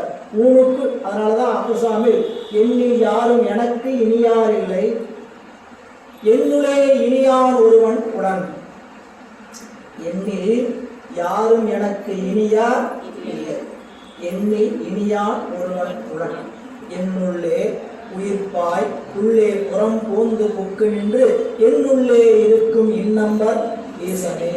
இறைவன் நம்ம உடம்ப போய் இடமா கொண்டிருக்கிறார்கள். இதுக்கு மேல அவர்கிட்ட வேற எண்ணம் கேட்க மாட்டேன்னு மணிவாசல் பெருமான் சொல்றார். சிவபெருமான் என் உடம்பை இடமா கொண்டிருக்கிறாரு, இதுக்கு மேல அவனோட போய் எதுவும் கேட்க மாட்டேன். ஏன்? இது எப்படிப்பட்ட மோசமான இடம் நமக்கு தெரியும். தெரியுமா தெரியாதா? உள்ளுக்குள்ள அறிவுல இருக்கக்கூடிய அழுக்கு, உடம்புக்குள்ள இருக்கக்கூடிய அழுக்கு. உள்ளுக்குள்ள எத்தனை அழுக்கு இருக்குது? பூரா அழுக்குதான் இருக்குது, குப்பை தான் இருக்கு. குப்பையை தவிர்த்த வேற ஒண்ணுமே கிடையாது. புழுவை போட்டு கட்டி வச்சிருக்கிறார் அந்த மணிவாசல் பெருமான். புழுவினால் பொதிந்து இடு குரம்பை. அப்படிப்பட்ட கொல்லா குரம்பை எப்படி சொல்லுவாரு? கொல்லா குரம்பை. இப்படிப்பட்ட உடம்புக்குள்ள இறைவன் வந்து, இறைவனே நீ என் உடலிடம் கொண்டாய், இனி உன்னை எண்ணிறக்கேனே. இனி போய் உடனே கேட்கலாமா? என் சாமி என் உடம்பு போய் இடமா வச்சிருக்கிறீங்களே, நீங்க வந்து எங்கெங்க இருக்க வேண்டியவர், அங்க இருக்க வேண்டியது போய் இங்க வந்து குப்பையான இடத்துல வந்து உட்கார்ந்து இருக்கிறீங்க அப்படின்னா உங்களுடைய கருணைக்கு இதை விட வேறு என்ன சொல்ல? அதான் கடைசி வரை சொல்றார், ஊனில் நின்று ஆங்கே உயிர்க்கின்றவர். அப்படிப்பட்ட பெருமான் நான் வேண்டுகின்ற வேண்டுதலுக்காக என்னுடைய இடமாக கொண்டு எனக்கு அருள் செய்கின்றான். பிதற்று ஒளியேன் பெரியான் அறியானை, பிதற்று ஒளியேன் பிறவா உருவானை, பிதற்று ஒளியேன் நீங்கள் பேர் நந்தி தன்னை, பிதற்று ஒளியேன் பெருமை தவம்தானே. ஒரு சொல்லை வச்சுக்கிட்டு 4 வரியிலும் அழகாக கூட்டுகிறார். நான் இறைவனை பிதற்றுதல் ஒழிய மாட்டேன், இறைவனை பிதற்றுதல் ஒழிய மாட்டேன். ஏனென்றால் அவன் பெரியான், அவன் அறியான், அவன் பிறவா உருவான், அவன் நந்தி, அவன் பெருமை தவம்தான்.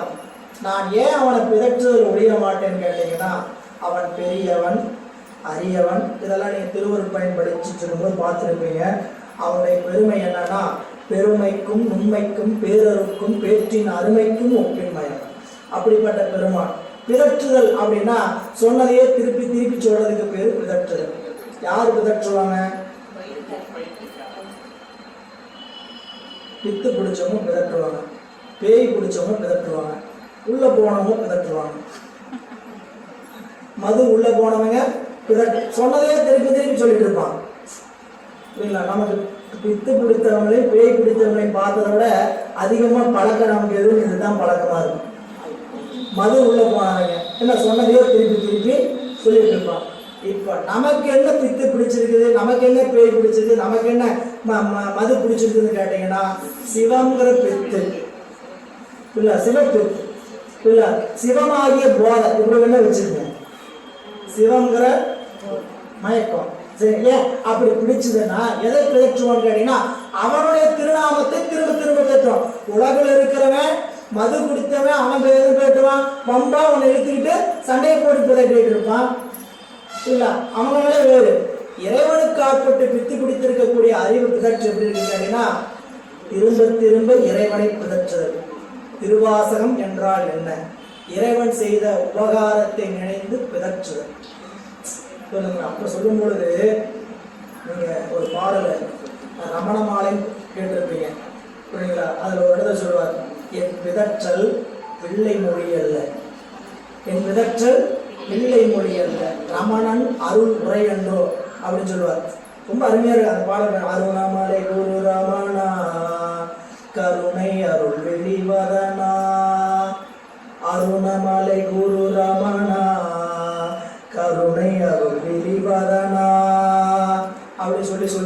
பாட்டில் சொல்லுவார், உன் பெயரை ஓதும் யாரும் உயர்ந்த ஓர் பிறவியே.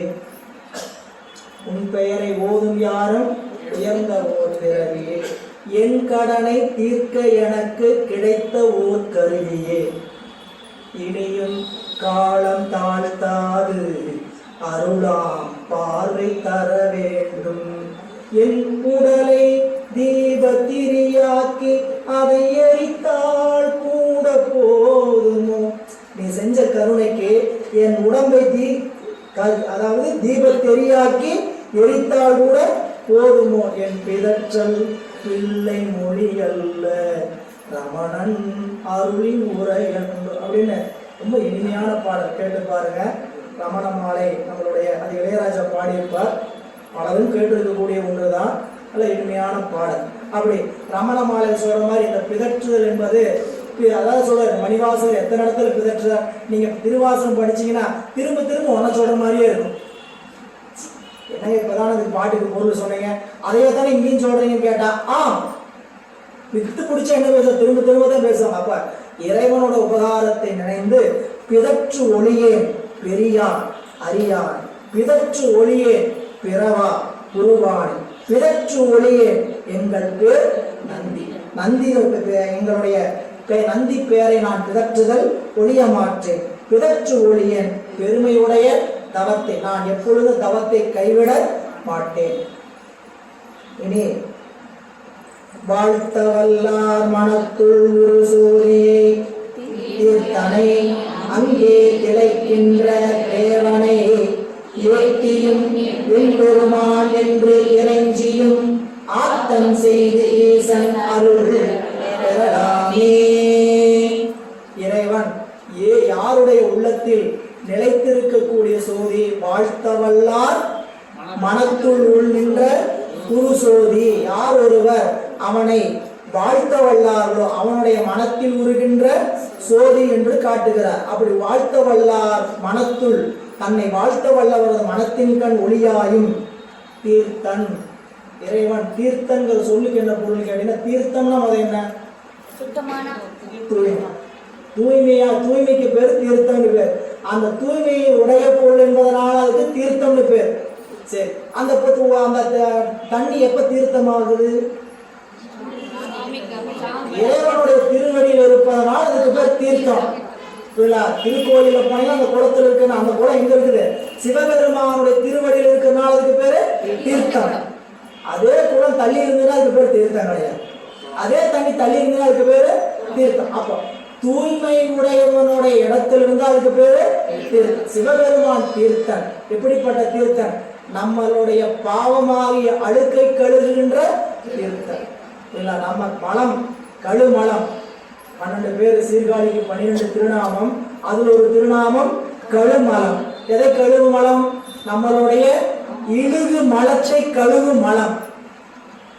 பாருங்க, நம்மளுடைய அறிவில் இருக்கக்கூடிய இழுகு மலம், கேவலமான ஆணவ மலத்தை கழுவுகின்ற இடம் சீர்காழி. அதனால அதுக்கு பேர் எதுங்க? கழுமலம். இந்த அழுக்கு நம்மளுடைய அறிவில் இருக்கக்கூடிய ஆணவ மலத்தை எப்படி கழுவணும்னு கேட்டீங்கன்னா, ஞான நீரால் கழுவ வேண்டும். சிவஞானம் குறிப்பிடுறார். நீங்க 12ஆம் வகுப்பா படிச்சிருக்கும் போது சொல்லுவார், செம்மலர் நோன்றால் சேரலொட்டார் அம்மலம் கழி. அம்மலம் கழி அன்பரோடு மறி மா அறநேயம் மலிந்தவர் வேடம் ஆலயம் தானும் அரணென தொழுமை. அது அம்மலம் களி அப்படின்னா இந்த இனி ஞான நீரால் கழுவுக என்றது. ஞான நீர் எங்க இருக்குது? ஞான நீர் எங்க இருக்கிறது? குருநாதன் தான் இருக்குது. அந்த நீர் எங்க இருக்குது? நம்ம அவருடைய உபதேசம் தான் நமக்கு என்னதுங்க? ஞான நீர். அந்த அஞ்செழுத்து தான் நமக்கு ஞான நீர். அந்த தீர்த்தனை அங்கே திளைக்கின்ற தேவனை, அதற்குள் இருக்கின்ற பெருமானாகிய அந்த செல்வத்தை ஏத்தியும் வழிபாடு செய்தும் எம்பெருமான் என்று இறைஞ்சி. அப்ப எப்படி படிக்கணும்? எம்பெருமான் என்று ஏத்தியும் எம்பெருமான் என்று இறைஞ்சி. நீங்க கோயிலுக்குள்ள போனீங்கன்னா சும்மா திரும்பி வரக்கூடாது. போனீங்கன்னா சாமி என்ன பண்ணணும்? கூப்பிடணும். வாய் விட்டு கூப்பிடணும். எப்படி கூப்பிடணும்? அவனுக்கு என்னென்ன திருநாமம் உங்களுக்கு தெரியும், அந்த திருநாமத்தை சொல்லிதான் அவனுக்கு கூப்பிடணும். திருநீலகண்டன் தெரியுமா? நீலகண்டா, ஐயாரா, ஆரூரா, தியாகேசா, சொக்கநாதா, சோமசுந்தர கடவுளே கூப்பிடணும், அழைக்கணும். புரியல? போனா முன்னாடிதான் நீங்க கனவு புரியல? பெருமானை அழைத்து அழைத்து விழித்து விழித்து பண்ணீங்க. ஒரு குழந்தை அங்க நிற்கிது, கூப்பிடணும். கண்ணா, ராஜா, வாட கூப்பிட்டதான் திரும்புது இல்லையா? இறைவன்கிட்ட போய் குழந்தையா, அப்பா அப்பா, சாமி எப்படி அழகி சொல்ற? ஆரூரா ஆரூரா என்றென்றே அலரா நில்லே. சுவாமிகிட்ட போனையா, நிலை பெறுமாறு என்னுடைய நெஞ்சே நீவா நித்தலும் எம்பிரானுடைய கோயில் புக்கு. நெஞ்சு நிலவரலையா? இங்க வா, தினந்தோறும் சாமியோட கோயிலுக்கு வா. உள்ள வந்து புலர்வதன் அழகிட்டு கூட்டு மிழுக்கு பூமாலை கட்டி கூடு. சாமிய தலைமேல கையை எடுத்து வச்சு சங்கரா ஆடு பாடு ஆரூரா ஆரூரா ஆரூரா ஆரூரா என்று அலறி நில். அலறானில்னுங்க, அலறி நில் அப்படிங்கிற. அப்போ இங்க ஏத்தியும் இறைஞ்சியும் எம்பெருமான் என்று ஏத்தியும் இறைஞ்சும் ஆத்தம் செய்து, ஆத்தம்னா உறவுன்னு அர்த்தம். ஆத்தம்ங்கிற சொல்லுக்கு உறவு செய்து, அவனோட அப்படி உறவு வச்சுக்கோ. எப்படி உறவு எப்படி வச்சுக்கணும்? அப்பா, அம்மா, ஐயா, தலைவா அப்படின்னு நீங்க என்ன பண்ணுங்க? உறவு வச்சுங்க. அப்படி உறவு கோல் நட்டு உணர்வு கயிற்றினால் முறுக்குனீங்கன்னா சிவம் விளங்கி தோணும். புரியல? உறவு நம்ம உறவு என்ன? நீங்க எப்படி 4 வச்சிருக்கிறோம், 4 காட்டிட்டு போனாங்க. ஒருத்தர் அப்பான்னு பார்த்தார், ஒருத்தர் எஜமான்னு பார்த்தார், ஒருத்தர் காதலின்னு பார்த்தார், ஒருத்தர் நண்பன்னு பார்த்தார். 4 பேர் 4 மார்க்கத்தில் நின்று காமிச்சாங்க. உங்களுக்கு எப்படி ஆசை? சாமிகிட்ட 4 வச்சுக்கோங்க. அவங்க 4 பேர் 4 நெறி தான் நின்னாங்களா? 4 பேருமே 4 நெறி நின்னவங்க தான். சரிங்களா? நமக்கு எடுத்து காட்டுறதுக்காக பிள்ளை மகன் குணம் அப்படின்னு காட்டி நமக்கு காமிச்சாங்க. எனவே ஆத்தம், ஆத்தம்னா உறவு, உறவு செய்து ஈசனுடைய அருளை பெறலாம். அவனுடைய அருளை பெறணும்னா அப்படிதான் பெற வேண்டும். 40வது பாடல். குறைந்தடைந்து ஈசன் குறைகள் நாடும் நிறைந்து அடை செம்பொனில் நேருடைய புக்கும் மறைஞ்சு அடம் செய்யாது வாழ்த்த வல்லார்க்கு புறம் சடம் செய்வான் புகுந்து நின்றானே. இறைவனை 3வது வரிய பொருள் முதல் எடுத்துங்க. மறைஞ்சு அடம் செய்யாது, அதாவது இறைவனை வழிபாடு செய்யும் போது மறைந்து கொண்டு வன்மை செய்யாது, கரவு கொண்டு வன்மை செய்யாது. அப்படின்னு என்ன கேட்டீங்கன்னா, அன்பு காட்டாம இறைவனுக்கு வழிபாட செய்யாம அவனுடைய அருளை பெற்றலான்னு நினைச்சுக்கிட்டு அங்க போய் நிற்காது. மறைந்து வன்மை செய்யாது, மறைந்து அடம் செய்யாது, வாழ்த்த வல்லார். அப்படி தன்னை வாழ்த்த வல்லார். புரியுற மாதிரி சொல்லணும்னா, சிவபுராணம் பிரதோஷம் உட்காந்து படிச்சுட்டு இருக்கோம். உட்காந்து பாடிட்டு இருக்கிற எல்லாத்துக்கும், அங்கே உட்காந்து இருக்கிற எல்லாத்துக்கும் சிவபுராணம் கண்டிப்பா தெரியும். பிரதோஷத்துக்கு போறவங்கள 100க்கு 90% பேருக்கு சிவபுராணம் தெரியும் இல்லைங்களா? நீங்க என்ன பண்ணுவீங்க? 10 பேர் உட்காந்து நமச்சிவாய வாழ்க நாதன் தாழ் வாழ்க சொல்லிட்டு இருப்பாங்க. அதுல 20 பேர் அவங்களோட அப்படி சொல்லிட்டு இருப்பாங்க. சில பேர்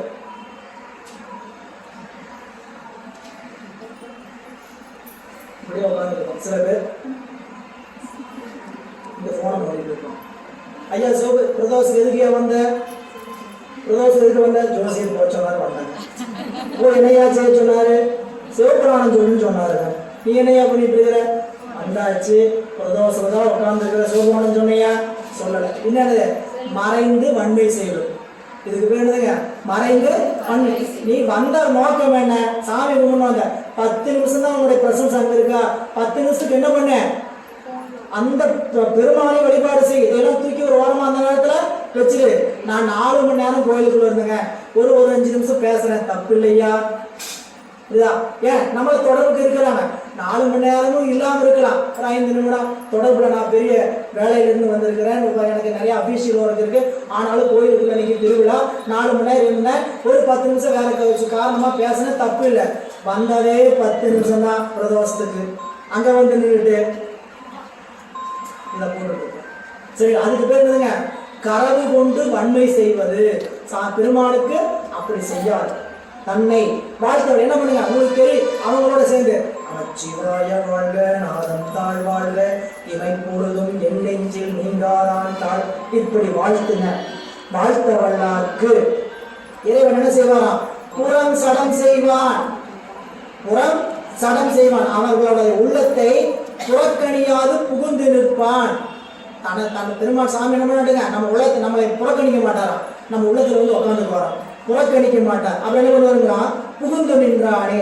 அப்படி இருக்கக்கூடிய பெருமானை குறைந்தடைந்து ஈசன் குறைகளை நாடும், அவனை பணிவோடு போய் அவனுடைய திருவடி என்ன பண்ணுங்க, நாடுங்க. நாடி நிறைந்தடை செய்பொன்னி நேரொளி இருக்கும்.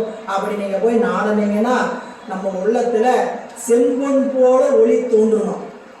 செம்பொன் போல எப்படி அவனுடைய திருவடி பொன்னடி, திருவடி தானம் படிச்சீங்கன்னா சொல்லுவார், எப்படி வாழ்த்துவார். இந்த திருவடியை நீங்க ரசிக்கணும்னா திருவடி தானம் அப்பர் சாமியை போய் படிக்கணும்.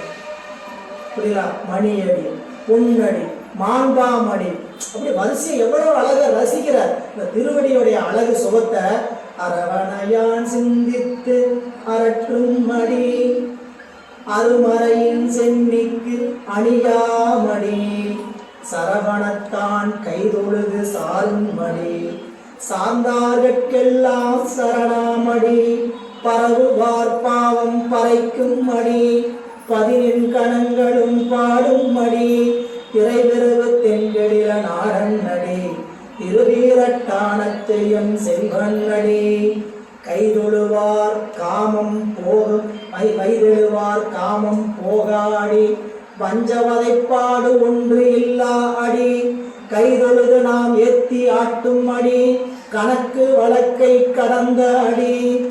எத்தனை திருவடி திருவடி திருவடி அப்படி போய் சொன்னீங்கன்னா இந்த பொன்னடியினுடைய சுகத்தை நீங்கள் உணரலாம். அப்படி சிவபெருமானுடைய திருவடி சுகத்தை உணர வேண்டும் என்று நினைப்பு இருந்தா நீங்க என்ன பண்ணுங்க, அவனை வாய் விட்டு புகழுங்கன்னு சொல்றாரு. அவ்வளவுதான் நீங்க செய்ய வேண்டியது. என்ன, வாய் விட்டு புகழுங்க. அதை விட்டுட்டு நான் மனசுக்குள்ளேயே நினைச்சுக்கிறேன், மனசுக்குள்ளேயே சொல்லுவேன். பிள்ளைய அம்மான்னு சொன்னீங்க, அப்பான்னு சொன்னீங்கன்னா தான் என்னவே அன்பு இருக்குன்னு அர்த்தம். உங்க பிள்ளை மேல எனக்கு அன்பு நிறைய இருக்குதுங்க. வாய் விட்டு அது சொல்ல மாட்டேன். வாய் விட்டு கணவன் இருக்கிறாரு சரிங்களா, எனக்கு மேல லவ் இருக்குது, காதல் இருக்கு, நான் சும்மா ஒன்றும் ஒத்துக்குவீங்களா? நான் நெஞ்சுக்குள்ள நிறைய வச்சுருக்கேன்னு சொன்னா ஒத்துக்குவீங்களா? அப்பப்ப வாயில 4 வார்த்தை கிஃப்ட் வாங்கி கொடுக்கணும், பிறந்த நாளைக்கு, கல்யாண நாளைக்கு, எங்கேயாவது வெளியே கூடணும், எல்லாம் செஞ்சா மட்டும்தான் அன்பு இருக்குது. எனக்கு நெஞ்சில் அன்பு இருக்கு, நான் ஒத்துக்க மாட்டேன், ஒத்துக்க மாட்டேன் சரிங்களா. அப்போ அன்பு இருந்தா வெளிக்காட்டுங்க ஐயா. உனக்கு அன்புதான் சிவபெருமான் இருக்குது இல்ல, இருக்குதுன்னா நீ என்ன பண்ண, வெளியே காட்டு அப்படின்னு சொல்றதுக்கு கரவு செய்யாத கரவாடும் மண்ணெஞ்சற்கு அறியான். சிவபெருமான் யார் மறைத்து வைக்கிறீங்களோ அவனுக்கு அறியவன். கரவாடும் மண்ணெஞ்சற்கு அறியான். கரவார்வாள் யார் அப்படி மறைக்காம இருக்கீங்களா, விரவாடும் பெருமான், விடையேறும் வித்தனன், அறவாட சடைதாள அங்கையில் அனலேந்தி இரவாடும் பெருமானை என் மனத்தே வைத்தேனே. அந்த பெருமானை உங்க மனசுல வைக்கணுமா, நீங்க என்ன பண்ணுங்க, கரவாது புகழுங்கள் அப்படின்னு இந்த பாட்டில் சொல்லுகிறார். தொடர்ந்த சிந்தனையை வரும் வகுப்பில் சந்திப்போம் என்ற சிந்தனையை இந்த அளவில் நிறைவு செய்கின்றோம். திருச்சிற்றம்பலம். என்றும் இன்பம் பெருகும் இயல்பினால் ஒன்று காதலித்து உள்ளமும் வாங்கிட மன்றுளார் வாழ்வுகள் நின்றதற்கும் நிலவே உலகெல்லாம் வான்முயல் வளாது பெய்ய மறிவளம் சுரக்க மன்னன் பொறுமுறை நாடுடைய சிவனே போற்றி, மலை மன்மா போற்றி, பண்ணாருடைய மேலுடையார் திருவடிகள், அண்ணாமலை தாயார் அண்ணாமலையார் திருவடிகள்,